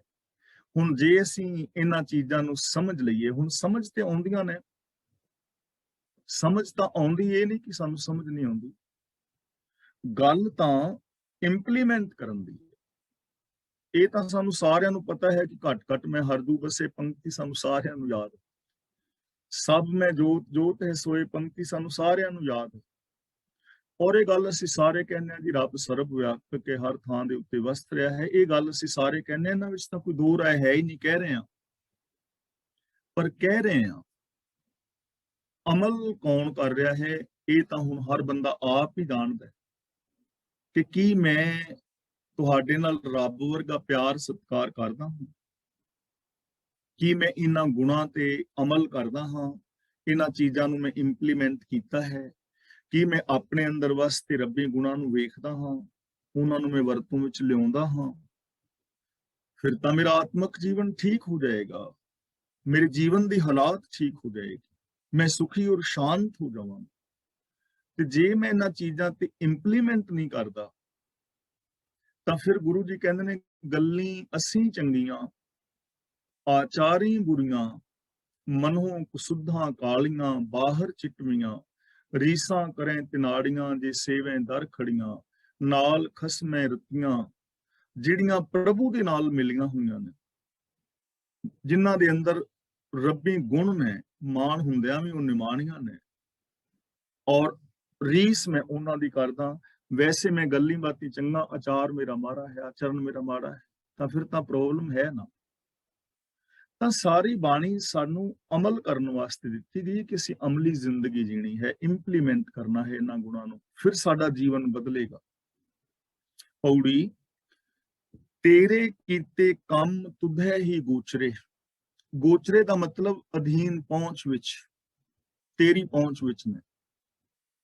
हे ਪ੍ਰਭੂ ਜੋ ਜੋ ਕੰਮ ਤੂੰ ਕੀਤੇ ਨੇ ਇਹ ਤੇਰੇ ਗੋਚਰੇ ਨੇ, ਤੂੰ ਹੀ ਕਰ ਸਕਦਾ, ਹੋਰ ਕੋਈ ਨਹੀਂ ਕਰ ਸਕਦਾ। ਹੁਣ ਇਹ ਦੁਨੀਆ ਦੇ ਵਿੱਚ ਹੋਰ ਕੋਈ ਹੈ ਬੰਦਾ ਜਿਹੜਾ ਇਹੋ ਜਿਹੀ ਸ੍ਰਿਸ਼ਟੀ ਰਚ ਸਕੇ, ਜਿਹੜੀ ਆ ਕਾਇਨਾਤ ਪ੍ਰਭੂ ਨੇ ਰਚੀ ਹੈ, ਇਹੋ ਜਿਹੀ ਕਾਇਨਾਤ ਕੋਈ ਬੰਦਾ ਪੈਦਾ ਕਰ ਦੋ, ਇੱਥੇ ਖਲੋਤਾ ਖਲੋਤਾ ਫੂਕ ਮਾਰੇ ਤੇ ਰੁੱਖ ਬਣਾ ਦੇ, ਫੂਕ ਮਾਰੇ ਤੇ ਬੋੜ ਪੈਦਾ ਕਰ ਦੇ, ਪਿੱਪਲ ਪੈਦਾ ਕਰ ਦੇ, ਐਵੇਂ ਹੋ ਸਕਦਾ ਕਿ ਕੋਈ ਬਾਬਾ, ਹੁਣ ਲੋੜ ਹੈ ਨਾ ਰੁੱਖਾਂ ਦਰਖਤਾਂ ਦੀ, ਇੰਡੀਆ ਦੇ ਵਿੱਚ ਖਾਸ ਕਰਕੇ ਜ਼ਰੂਰਤ ਹੈ, ਔਰ ਹਰ ਬੰਦਾ ਇਹ ਕਹਿ ਰਿਹਾ ਹੈ ਕਿ ਪਾਣੀ ਸੰਭਾਲੋ, ਰੁੱਖ ਬਚਾਓ, ਕਿਉਂਕਿ ਜੇ ਇਹਨਾਂ ਚੀਜ਼ਾਂ ਨੂੰ ਅਸੀਂ ਨਾ ਬਚਾਇਆ ਤਾਂ ਆਉਣ ਵਾਲੇ ਸਮੇਂ ਦੇ ਅੰਦਰ ਬਹੁਤ ਵੱਡੇ ਦੁਖਾਂਤ ਵਾਪਰਨਗੇ। ਤਾਂ ਜੇਕਰ ਕੋਈ ਕਰ ਸਕਦਾ ਹੋਵੇ ਕੰਮ ਰੱਬ ਵਰਗੇ, ਤਾਂ ਚਲੋ ਅਸੀਂ ਤਾਂ ਗ੍ਰਸਤੀ ਹਾਂ, ਸਾਨੂੰ ਤਾਂ ਪਾਪੀ ਅਪਰਾਧੀ ਜੋ ਮਰਜ਼ੀ ਕਹਿ ਲਓ, ਅਸੀਂ ਤਾਂ ਮੰਨਣ ਲਈ ਤਿਆਰ ਹਾਂ। ਪਰ ਜਿਹੜੇ ਸਾਡੇ ਬਾਬੇ ਨੇ 70-72 ਲੱਖ, ਉਹ ਕੋਈ ਮੰਤਰ ਮਾਰ ਕੇ ਇੰਡੀਆ ਦੇ ਵਿੱਚ ਰੁੱਖ ਹੀ ਪੈਦਾ ਕਰ ਦੇਣ, ਵੀ ਰਾਤ ਨੂੰ ਆਪਣਾ ਕੋਈ ਜਪ ਤਪ ਕਰਨ ਤੇ ਸਵੇਰੇ ਵੇਖਣ ਤੇ ਸੜਕਾਂ ਤੇ ਚਾਰ ਚਫੇਰੇ ਪੈਲੀਆਂ ਦੀਆਂ ਵੱਟਾਂ ਦੇ ਉੱਤੇ ਰੁੱਖ ਹੀ ਰੁੱਖ ਲੱਗੇ ਹੋਣ। ਕਿਆ ਬਾਤ ਬਈ, ਟਾਹਲੀਆਂ, ਨਿੰਮਾਂ, ਪਿੱਪਲ, ਬੋੜ, ਕਿੱਕਰ, ਹੋਰ ਫਲਾਂ ਵਾਲੇ ਫੁੱਲਾਂ ਵਾਲੇ ਰੁੱਖ ਹੀ ਰੁੱਖ ਹੋਏ ਹੋਣ। ਕੀ ਕੋਈ ਕੰਮ ਐਸਾ ਕਰ ਸਕਦਾ? ਨਹੀਂ ਕਰ ਸਕਦਾ। ਹਾਂ, ਇਹ ਪੁੱਟ ਸਕਦੇ ਨੇ। ਦੂਜੀ ਗੱਲ, ਪਾਣੀ ਸੀ ਨਾ ਖੂਹਾਂ ਦੇ ਵਿੱਚ, 10-10, 12-12 ਫੁੱਟ ਪਾਣੀ ਹੁੰਦਾ ਸੀ, ਬਾਲਟੀਆਂ ਨਾਲ ਖੂਹਾਂ ਤੋਂ ਪਾਣੀ ਭਰ ਕੇ ਲਿਆਈ ਤਾਂ ਅਸੀਂ ਰਹਿਤ ਹੁੰਦੇ ਸੀ। ਤੇ 15-16 ਫੁੱਟ ਤੱਕ ਹੁੰਦਾ ਸੀ ਪਾਣੀ, 8-10 ਫੁੱਟ ਬਾਅਦ ਜਾਂਦਾ ਸੀ, 15-16 ਫੁੱਟ ਡੂੰਘੇ ਖੂਹ ਹੁੰਦੇ ਸੀ, ਖੂਹ ਚੱਲਦੇ ਜਾਂਦੇ ਸੀ ਸਾਰਾ ਦਿਨ। ਖੂਹਾਂ ਦਾ ਪਾਣੀ ਥੱਲੇ ਚਲਾ ਗਿਆ, 100-150 ਫੁੱਟ ਵਾਲੇ ਬੋਰਾਂ ਦੇ ਵਿੱਚ ਹੁਣ ਕੋਈ ਇੱਕ ਬੂੰਦ ਵੀ ਪਾਣੀ ਨਹੀਂ ਹੁੰਦੀ, 400-400 ਫੁੱਟ ਦੂਰ ਚਲਾ ਗਿਆ ਪਾਣੀ। ਚਲੋ ਅਸੀਂ ਤੇ ਗ੍ਰਸਤੀਆਂ, ਪਾਪੀ, ਅਪਰਾਧੀਆਂ, ਜੋ ਮਰਜ਼ੀ ਕਹਿ ਲਓ, ਅਸੀਂ ਤਾਂ ਇਹ ਸੋਚ ਵੀ ਨਹੀਂ ਸਕਦੇ। ਜਿਹੜੇ ਸਾਡੇ 70-72 ਲੱਖ ਬਾਬੇ ਨੇ ਇੰਡੀਆ ਵਿੱਚ, ਸਾਰੇ ਭਗਤੀ ਕਰਨ ਤੇ ਸਾਰੇ ਕੋਈ ਮਾਰਨ ਜੰਤਰ ਮੰਤਰ ਦੇ ਖੂਹਾਂ ਦੇ ਵਿੱਚ ਪਾਣੀ, ਫਿਰ ਐਨ ਸਵੇਰੇ ਉੱਠਣ ਤੇ ਖੂਹ ਫਿਰ ਭਰੇ ਹੋਣ, ਲੈ ਵੀ ਬੱਲੇ ਬੱਲੇ ਬੱਲੇ। ਹੁਣ ਤੇ ਪਾਣੀ 10 ਫੁੱਟ ਤੇ ਤੁਰਿਆ ਫਿਰਦਾ ਯਾਰ, ਲੋੜ ਹੀ ਨਹੀਂ। 10 ਫੁੱਟ ਪੈਪ ਤੇ ਟੂਵਲ ਚਲਾਓ ਤੇ ਪਾਣੀ ਬਾਬਿਆਂ ਨੇ ਵਾਧੂ ਕਰ ਦਿੱਤਾ। ਇਹ ਤੇ ਬ੍ਰਹਮ ਗਿਆਨੀ ਨੇ ਪੂਰੇ 108 ਇਹਨਾਂ ਨੇ ਧੰਨ ਧੰਨ ਕਰਾਤੀ ਵੀ। ਪਰ ਐਵੇਂ ਕਰ ਸਕਦਾ ਜੀ ਕੋਈ? ਨਹੀਂ ਨਾ। ਤਾਂ ਗੁਰੂ ਜੀ ਕਹਿੰਦੇ ਨੇ, ਹੇ ਪ੍ਰਭੂ ਤੇਰੀ ਰਜ਼ਾ, ਤੇਰਾ ਭਾਣਾ, ਇਹ ਕੀਤੇ ਹੋਏ ਤੇਰੇ ਕੰਮ ਤੇਰੇ ਹਿੱਸੇ ਆਉਂਦੇ ਨੇ, ਹੋਰ ਕੋਈ ਨਹੀਂ ਕਰ ਸਕਦਾ। ਭਾਵ ਕਿ ਤੇਰੀ ਰਜ਼ਾ ਤੋਂ ਉਲਟ ਕੁਝ ਨਹੀਂ ਕੀਤਾ ਜਾ ਸਕਦਾ, ਤੇਰੀ ਰਜ਼ਾ ਤੋਂ ਉਲਟ ਕੁਝ ਵੀ ਨਹੀਂ ਕੀਤਾ ਜਾ ਸਕਦਾ। ਤਾਂ ਦੇਖੋ ਇਹ ਗੱਲਾਂ ਸਮਝਣ ਵਾਲੀਆਂ ਨੇ। ਜੇ ਅਸੀਂ ਇਹਨਾਂ ਚੀਜ਼ਾਂ ਤੇ ਅਮਲ ਕਰੀਏ ਨਾ, ਤਾਂ ਜੋ ਆਮ ਬੰਦੇ ਦੀ ਲੁੱਟ ਖਸੁੱਟ ਹੋ ਰਹੀ ਹੈ, ਉਹਨਾਂ ਤੋਂ ਬੰਦਾ ਬਚ ਜਾਏਗਾ। ਕਿ ਜੇ ਕੋਈ ਬੰਦਾ ਪਾਣੀ ਪੈਦਾ ਨਹੀਂ ਕਰ ਸਕਦਾ, ਰੁੱਖ ਪੈਦਾ ਨਹੀਂ ਕਰ ਸਕਦਾ, ਤੇ ਫਿਰ ਉਹ ਸੇਬ ਦੇ ਕੇ ਤੇ ਬੱਚੇ ਪੈਦਾ ਕਿਵੇਂ ਕਰ ਦੇਗਾ ਵੀ ਤੁਹਾਡੇ ਘਰ ਮੁੰਡਾ ਹੋ ਜਾਏਗਾ, ਜਾਂ ਤੁਹਾਡਾ ਬੁਖਾਰ ਲੈ ਜਾਏਗਾ ਮੰਤਰ ਜੰਤਰ ਨਾਲ, ਉਹ ਕਿਵੇਂ ਕਰ ਦੇਗਾ? ਇਹ ਗੱਲਾਂ ਸਾਨੂੰ ਸਮਝ ਆ ਜਾਣਗੀਆਂ ਨਾ, ਫਿਰ ਇਹ ਲੁੱਟ ਖਸੁੱਟ ਜਿਹੜੀ ਇਹ ਬੰਦ ਹੋ ਜਾਏਗੀ। ਫਿਰ ਬੰਦਾ ਸਹੀ ਕੰਮ ਕਰੇਗਾ, ਰੱਬੀ ਰਜ਼ਾ ਵਿੱਚ ਤੁਰੇਗਾ। ਫਿਰ ਇਹੋ ਜਿਹਾ ਕੋਈ ਕੰਮ ਨਹੀਂ ਕਰੇਗਾ ਜਿਹਦੇ ਨਾਲ ਉਹਦਾ ਆਪਣਾ ਤੇ ਮਨੁੱਖਤਾ ਦਾ ਨੁਕਸਾਨ ਹੋਵੇ। ਤੇਰੇ ਕੀਤੇ ਕੰਮ ਤੁਦੇ ਹੀ ਗੋਚਰੇ, ਸੋਈ ਵਰਤੈ ਜਗ, ਜੇ ਕੀਆ ਤੁਧ ਧੁਰੇ। ਧੁਰੇ ਦਾ ਮਤਲਬ ਧੁਰ ਤੋਂ, ਸ਼ੁਰੂ ਤੋਂ, ਜਦੋਂ ਤੂੰ ਇਹ ਜਗਤ ਤੁਰਿਆ ਹੁੰਦਾ ਹੈ। ਸੋਈ ਵਰਤੈ ਜਗ, ਇਸ ਜਗਤ ਵਿੱਚ ਉਹੀ ਕੁਛ ਵਾਪਰ ਰਿਹਾ ਹੈ।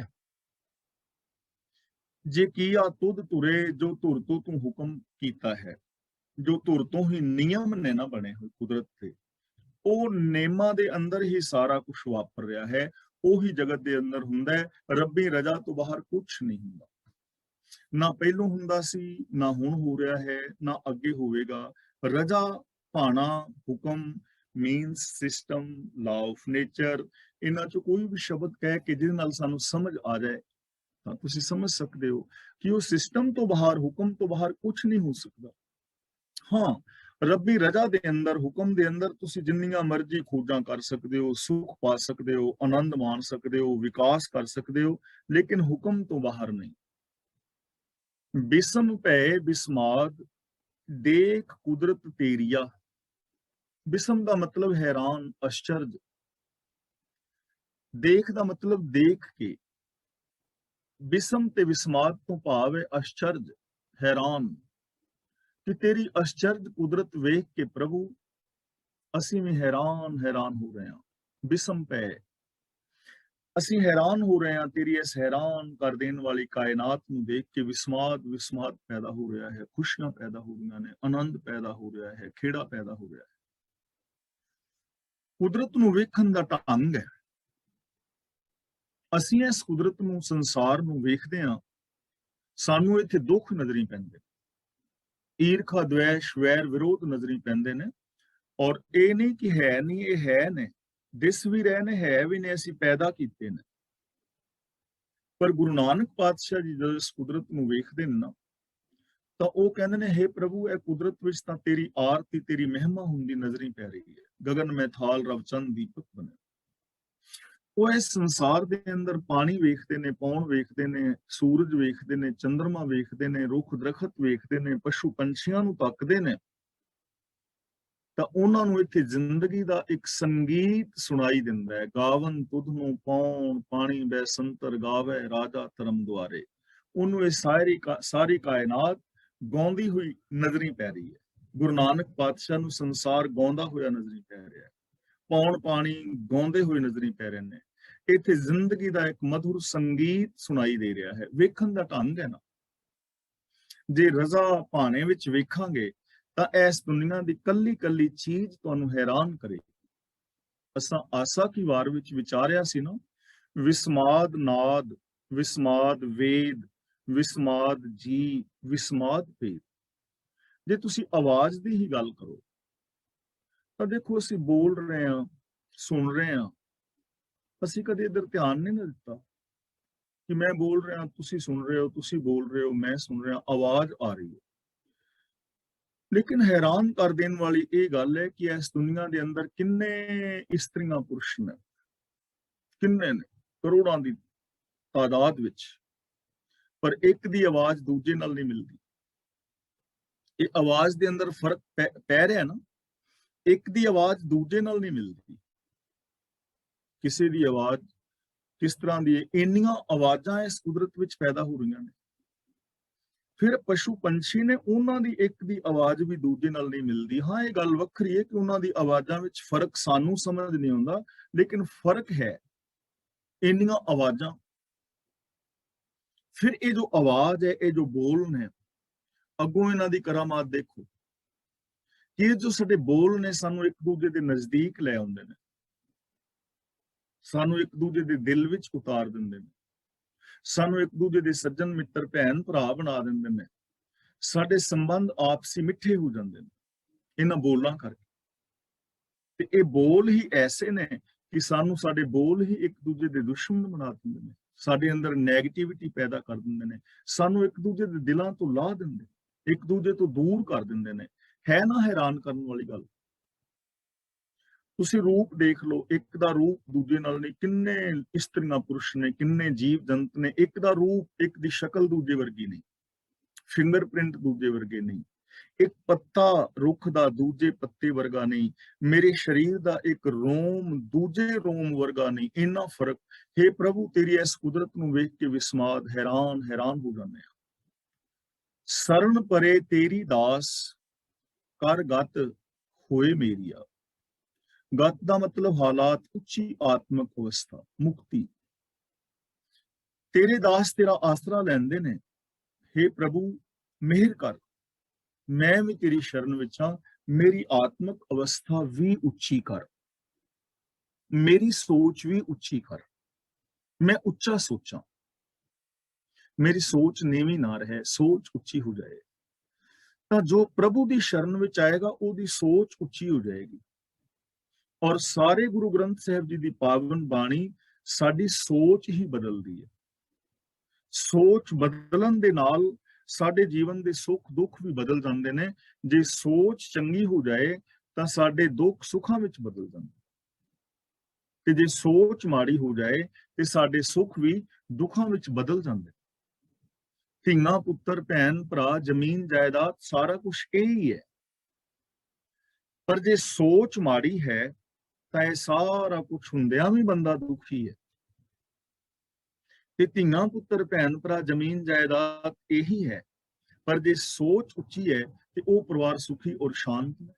ਦੁਨੀਆ ਇਹੀ ਰਹਿਣੀ ਹੈ, ਮਨੁੱਖ ਇਹੀ ਰਹਿਣਾ ਹੈ, ਅੱਖਾਂ ਕੰਨ ਨੱਕ ਹੱਥ ਪੈਰ ਇਹੀ ਰਹਿਣੇ ਨੇ। ਸੋਚ ਚੇਂਜ ਕਰਨੀ ਹੈ, ਸੋਚ ਚੇਂਜ ਕਰਨ ਦੇ ਨਾਲ ਸਭ ਕੁਝ ਚੇਂਜ ਹੋ ਜਾਏਗਾ। ਸੋਚ ਚੇਂਜ ਹੋਏਗੀ, ਬੋਲ ਬਦਲ ਜਾਣਗੇ, ਮਿੱਠੇ ਪਿਆਰੇ ਹੋ ਜਾਣਗੇ, ਮਹਾਨ ਜੇ ਸੋਚ ਹੋਏਗੀ।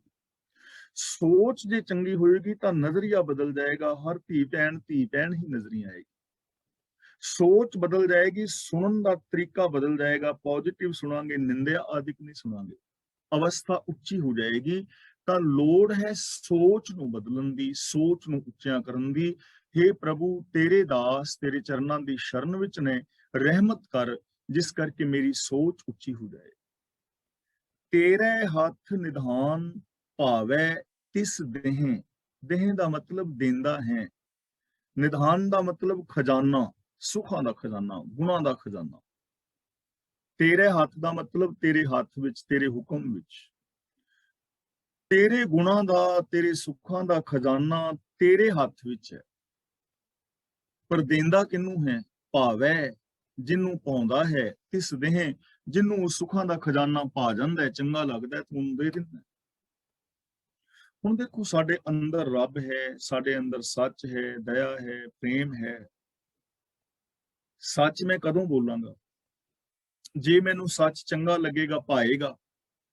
ਤੇ ਜੇ ਮੈਨੂੰ ਸੱਚ ਬੋਲਣਾ ਚੰਗਾ ਹੀ ਨਹੀਂ ਲੱਗਦਾ ਤੇ ਰੱਬ ਹੁਣ ਮੇਰੇ ਤੋਂ ਧੱਕੇ ਨਾਲ ਥੋੜੀ ਸੱਚ ਬੁਲਵਾਏਗਾ।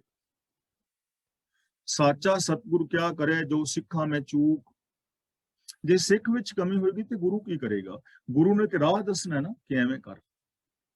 ਇੱਕ ਟੀਚਰ ਪੜਾਉਂਦਾ ਹੈ, ਟੀਚਰ ਬਿਲਕੁਲ ਸਹੀ ਪੜਾ ਰਿਹਾ ਹੈ, ਤੇ ਜੇ ਸਟੂਡੈਂਟ ਧਿਆਨ ਨਾਲ ਸੁਣੇ ਹੀ ਨਾ, ਹੋਮਵਰਕ ਕਰੇ ਹੀ ਨਾ, ਸਕੂਲ ਦਾ ਕੰਮ ਹੀ ਨਾ ਕਰੇ, ਤੇ ਟੀਚਰ ਕੀ ਕਰੇ? ਹੁਣ ਸਟੂਡੈਂਟ ਫੇਲ ਹੋਏਗਾ ਨਾ, ਉਹਦੇ ਵਿੱਚ ਟੀਚਰ ਦਾ ਕੀ ਕਸੂਰ ਹੈ? ਉਹ ਤਾਂ ਆਪਣੀ ਡਿਊਟੀ ਸਹੀ ਭੁਗਤਾ ਰਿਹਾ। ਤੇ ਜੇ ਕੋਈ ਪੜ੍ਹਨਾ ਹੀ ਨਾ ਚਾਹੇ ਤਾਂ ਫਿਰ ਉਹਦਾ ਇਲਾਜ ਤੇ ਕੋਈ ਨਹੀਂ ਨਾ। ਹੁਣ ਜੇ ਅਸੀਂ ਚੰਗੇ ਕੰਮ ਕਰਨੇ ਹੀ ਨਾ ਚਾਹੀਏ, ਜੇ ਅਸੀਂ ਗੁਨਾਹ ਦੇ ਧਾਰਨੀ ਹੋਣਾ ਹੀ ਨਾ ਚਾਹੀਏ, ਸੁਖੀ ਹੋਣਾ ਹੀ ਨਾ ਚਾਹੀਏ, ਤਾਂ ਫਿਰ ਇਹਦਾ ਤੇ ਕੋਈ ਇਲਾਜ ਨਹੀਂ ਹੈ ਨਾ। ਭਾਵੈ ਜਿਸ ਨੂੰ ਪਾਉਂਦਾ ਹੈ ਸੱਚ ਧਰਮ, ਤੂੰ ਉਹਨੂੰ ਦੇ ਦਿੰਦਾ ਹੈ। ਇਸ ਲਈ ਅਸੀਂ ਆਪਣੇ ਅੰਦਰ ਲਗਨ ਪੈਦਾ ਕਰਨੀ ਹੈ, ਸੱਚ ਦੀ, ਧਰਮ ਦੀ, ਦਇਆ ਦੀ, ਧੀਰਜ ਦੀ, ਪਿਆਰ ਦੀ, ਮੁਹੱਬਤ ਦੀ, ਇਨਸਾਨੀਅਤ ਦੀ। हे ਪ੍ਰਭੂ, ਤੇਰੇ ਹੁਕਮ ਦੇ ਵਿੱਚ ਨੇ ਤੇਰੇ ਗੁਣਾਂ ਦੇ ਔਰ ਤੇਰੇ ਸੁੱਖਾਂ ਦੇ ਖਜ਼ਾਨੇ। ਜੋ ਤੈਨੂੰ ਭਾ ਜਾਂਦਾ ਹੈ, ਭਾਵ ਜੋ ਤੇਰੀ ਰਜ਼ਾ ਵਿੱਚ ਤੁਰਦਾ ਹੈ, ਉਹਨੂੰ ਇਹ ਦਾਤਾਂ ਤੂੰ ਦੇ ਦਿੰਦਾ, ਉਹਨੂੰ ਇਹ ਚੀਜ਼ਾਂ ਮਿਲ ਜਾਂਦੀਆਂ। ਜਿਸ ਨੂੰ ਹੋਏ ਦਇਆਲ ਹਰ ਨਾਮ ਸੇ ਲਹਿ, ਲਹਿ ਦਾ ਮਤਲਬ ਲੈਂਦੇ ਨੇ, ਸੇ ਦਾ ਮਤਲਬ ਉਹ ਮਨੁੱਖ ਜਿਸ ਦੇ ਉੱਤੇ ਦਇਆਵਾਨ ਹੁੰਦਾ ਹੈ, ਉਹ ਮਨੁੱਖ ਹਰੀ ਨਾਮ ਦਾ ਖਜ਼ਾਨਾ ਪ੍ਰਾਪਤ ਕਰ ਲੈਂਦੇ ਨੇ। ਨਾਮ ਦਾ ਖਜ਼ਾਨਾ ਮਤਲਬ ਰੱਬੀ ਹੁਕਮ ਵਿੱਚੋਂ ਤੁਰਦੇ ਨੇ। ਨਾਮ ਦਾ ਖਜ਼ਾਨਾ ਦਾ ਮਤਲਬ ਉਹ ਗੁਣਾਂ ਦਾ ਖਜ਼ਾਨਾ ਪਾ ਲੈਂਦੇ ਨੇ, ਸਤ, ਸੰਤੋਖ, ਦਇਆ, ਧਰਮ ਆਦਿ।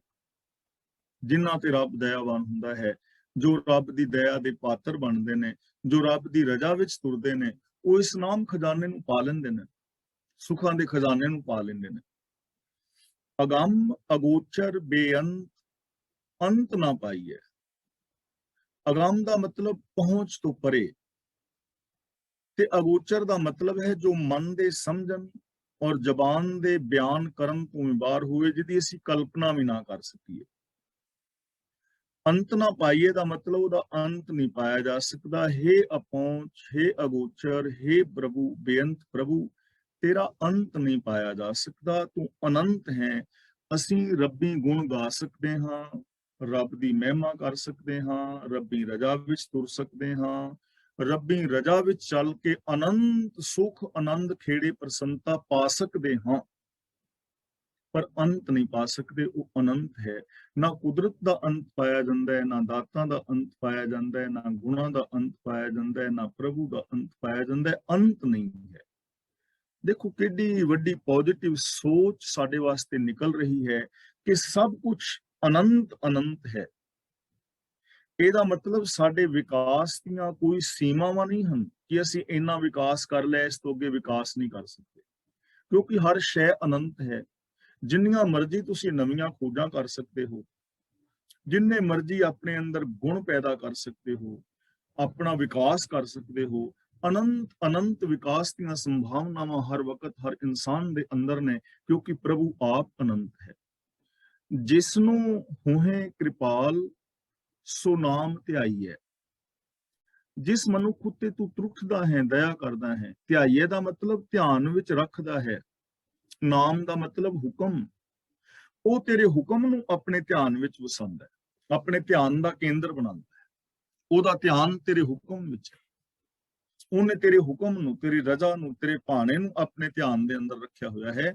ਉਹਦਾ ਧਿਆਨ ਤੇਰੇ ਹੁਕਮ, ਰਜ਼ਾ, ਭਾਣੇ ਤੋਂ ਇੱਕ ਪਲ ਵਾਸਤੇ ਵੀ ਪਾਸੇ ਨਹੀਂ ਹੈ, ਜਿਹਦੇ ਉੱਤੇ ਤੂੰ ਦਇਆਵਾਨ ਹੁੰਦਾ ਹੈ। ਤੇ ਯਾਦ ਰੱਖਣਾ, ਜੋ ਰੱਬੀ ਰਜ਼ਾ ਔਰ ਭਾਣੇ ਦੇ ਅੰਦਰ ਹਰ ਵਕਤ ਧਿਆਨ ਜੋੜਦਾ ਹੈ, ਉਹੀ ਪ੍ਰਭੂ ਦੀ ਦਇਆ, ਬਖਸ਼ਿਸ਼ ਔਰ ਰਹਿਮਤ ਦਾ ਪਾਤਰ ਬਣ ਜਾਂਦਾ ਹੈ। ਤਾਂ ਅੱਜ ਦੀ ਵਿਚਾਰ ਅਸੀਂ ਇੱਥੇ ਸਮਾਪਤ ਕਰਦੇ ਹਾਂ ਜੀ। ਅੱਜ ਦੀ ਇਸ ਵਿਚਾਰ ਵਿੱਚ ਜੇ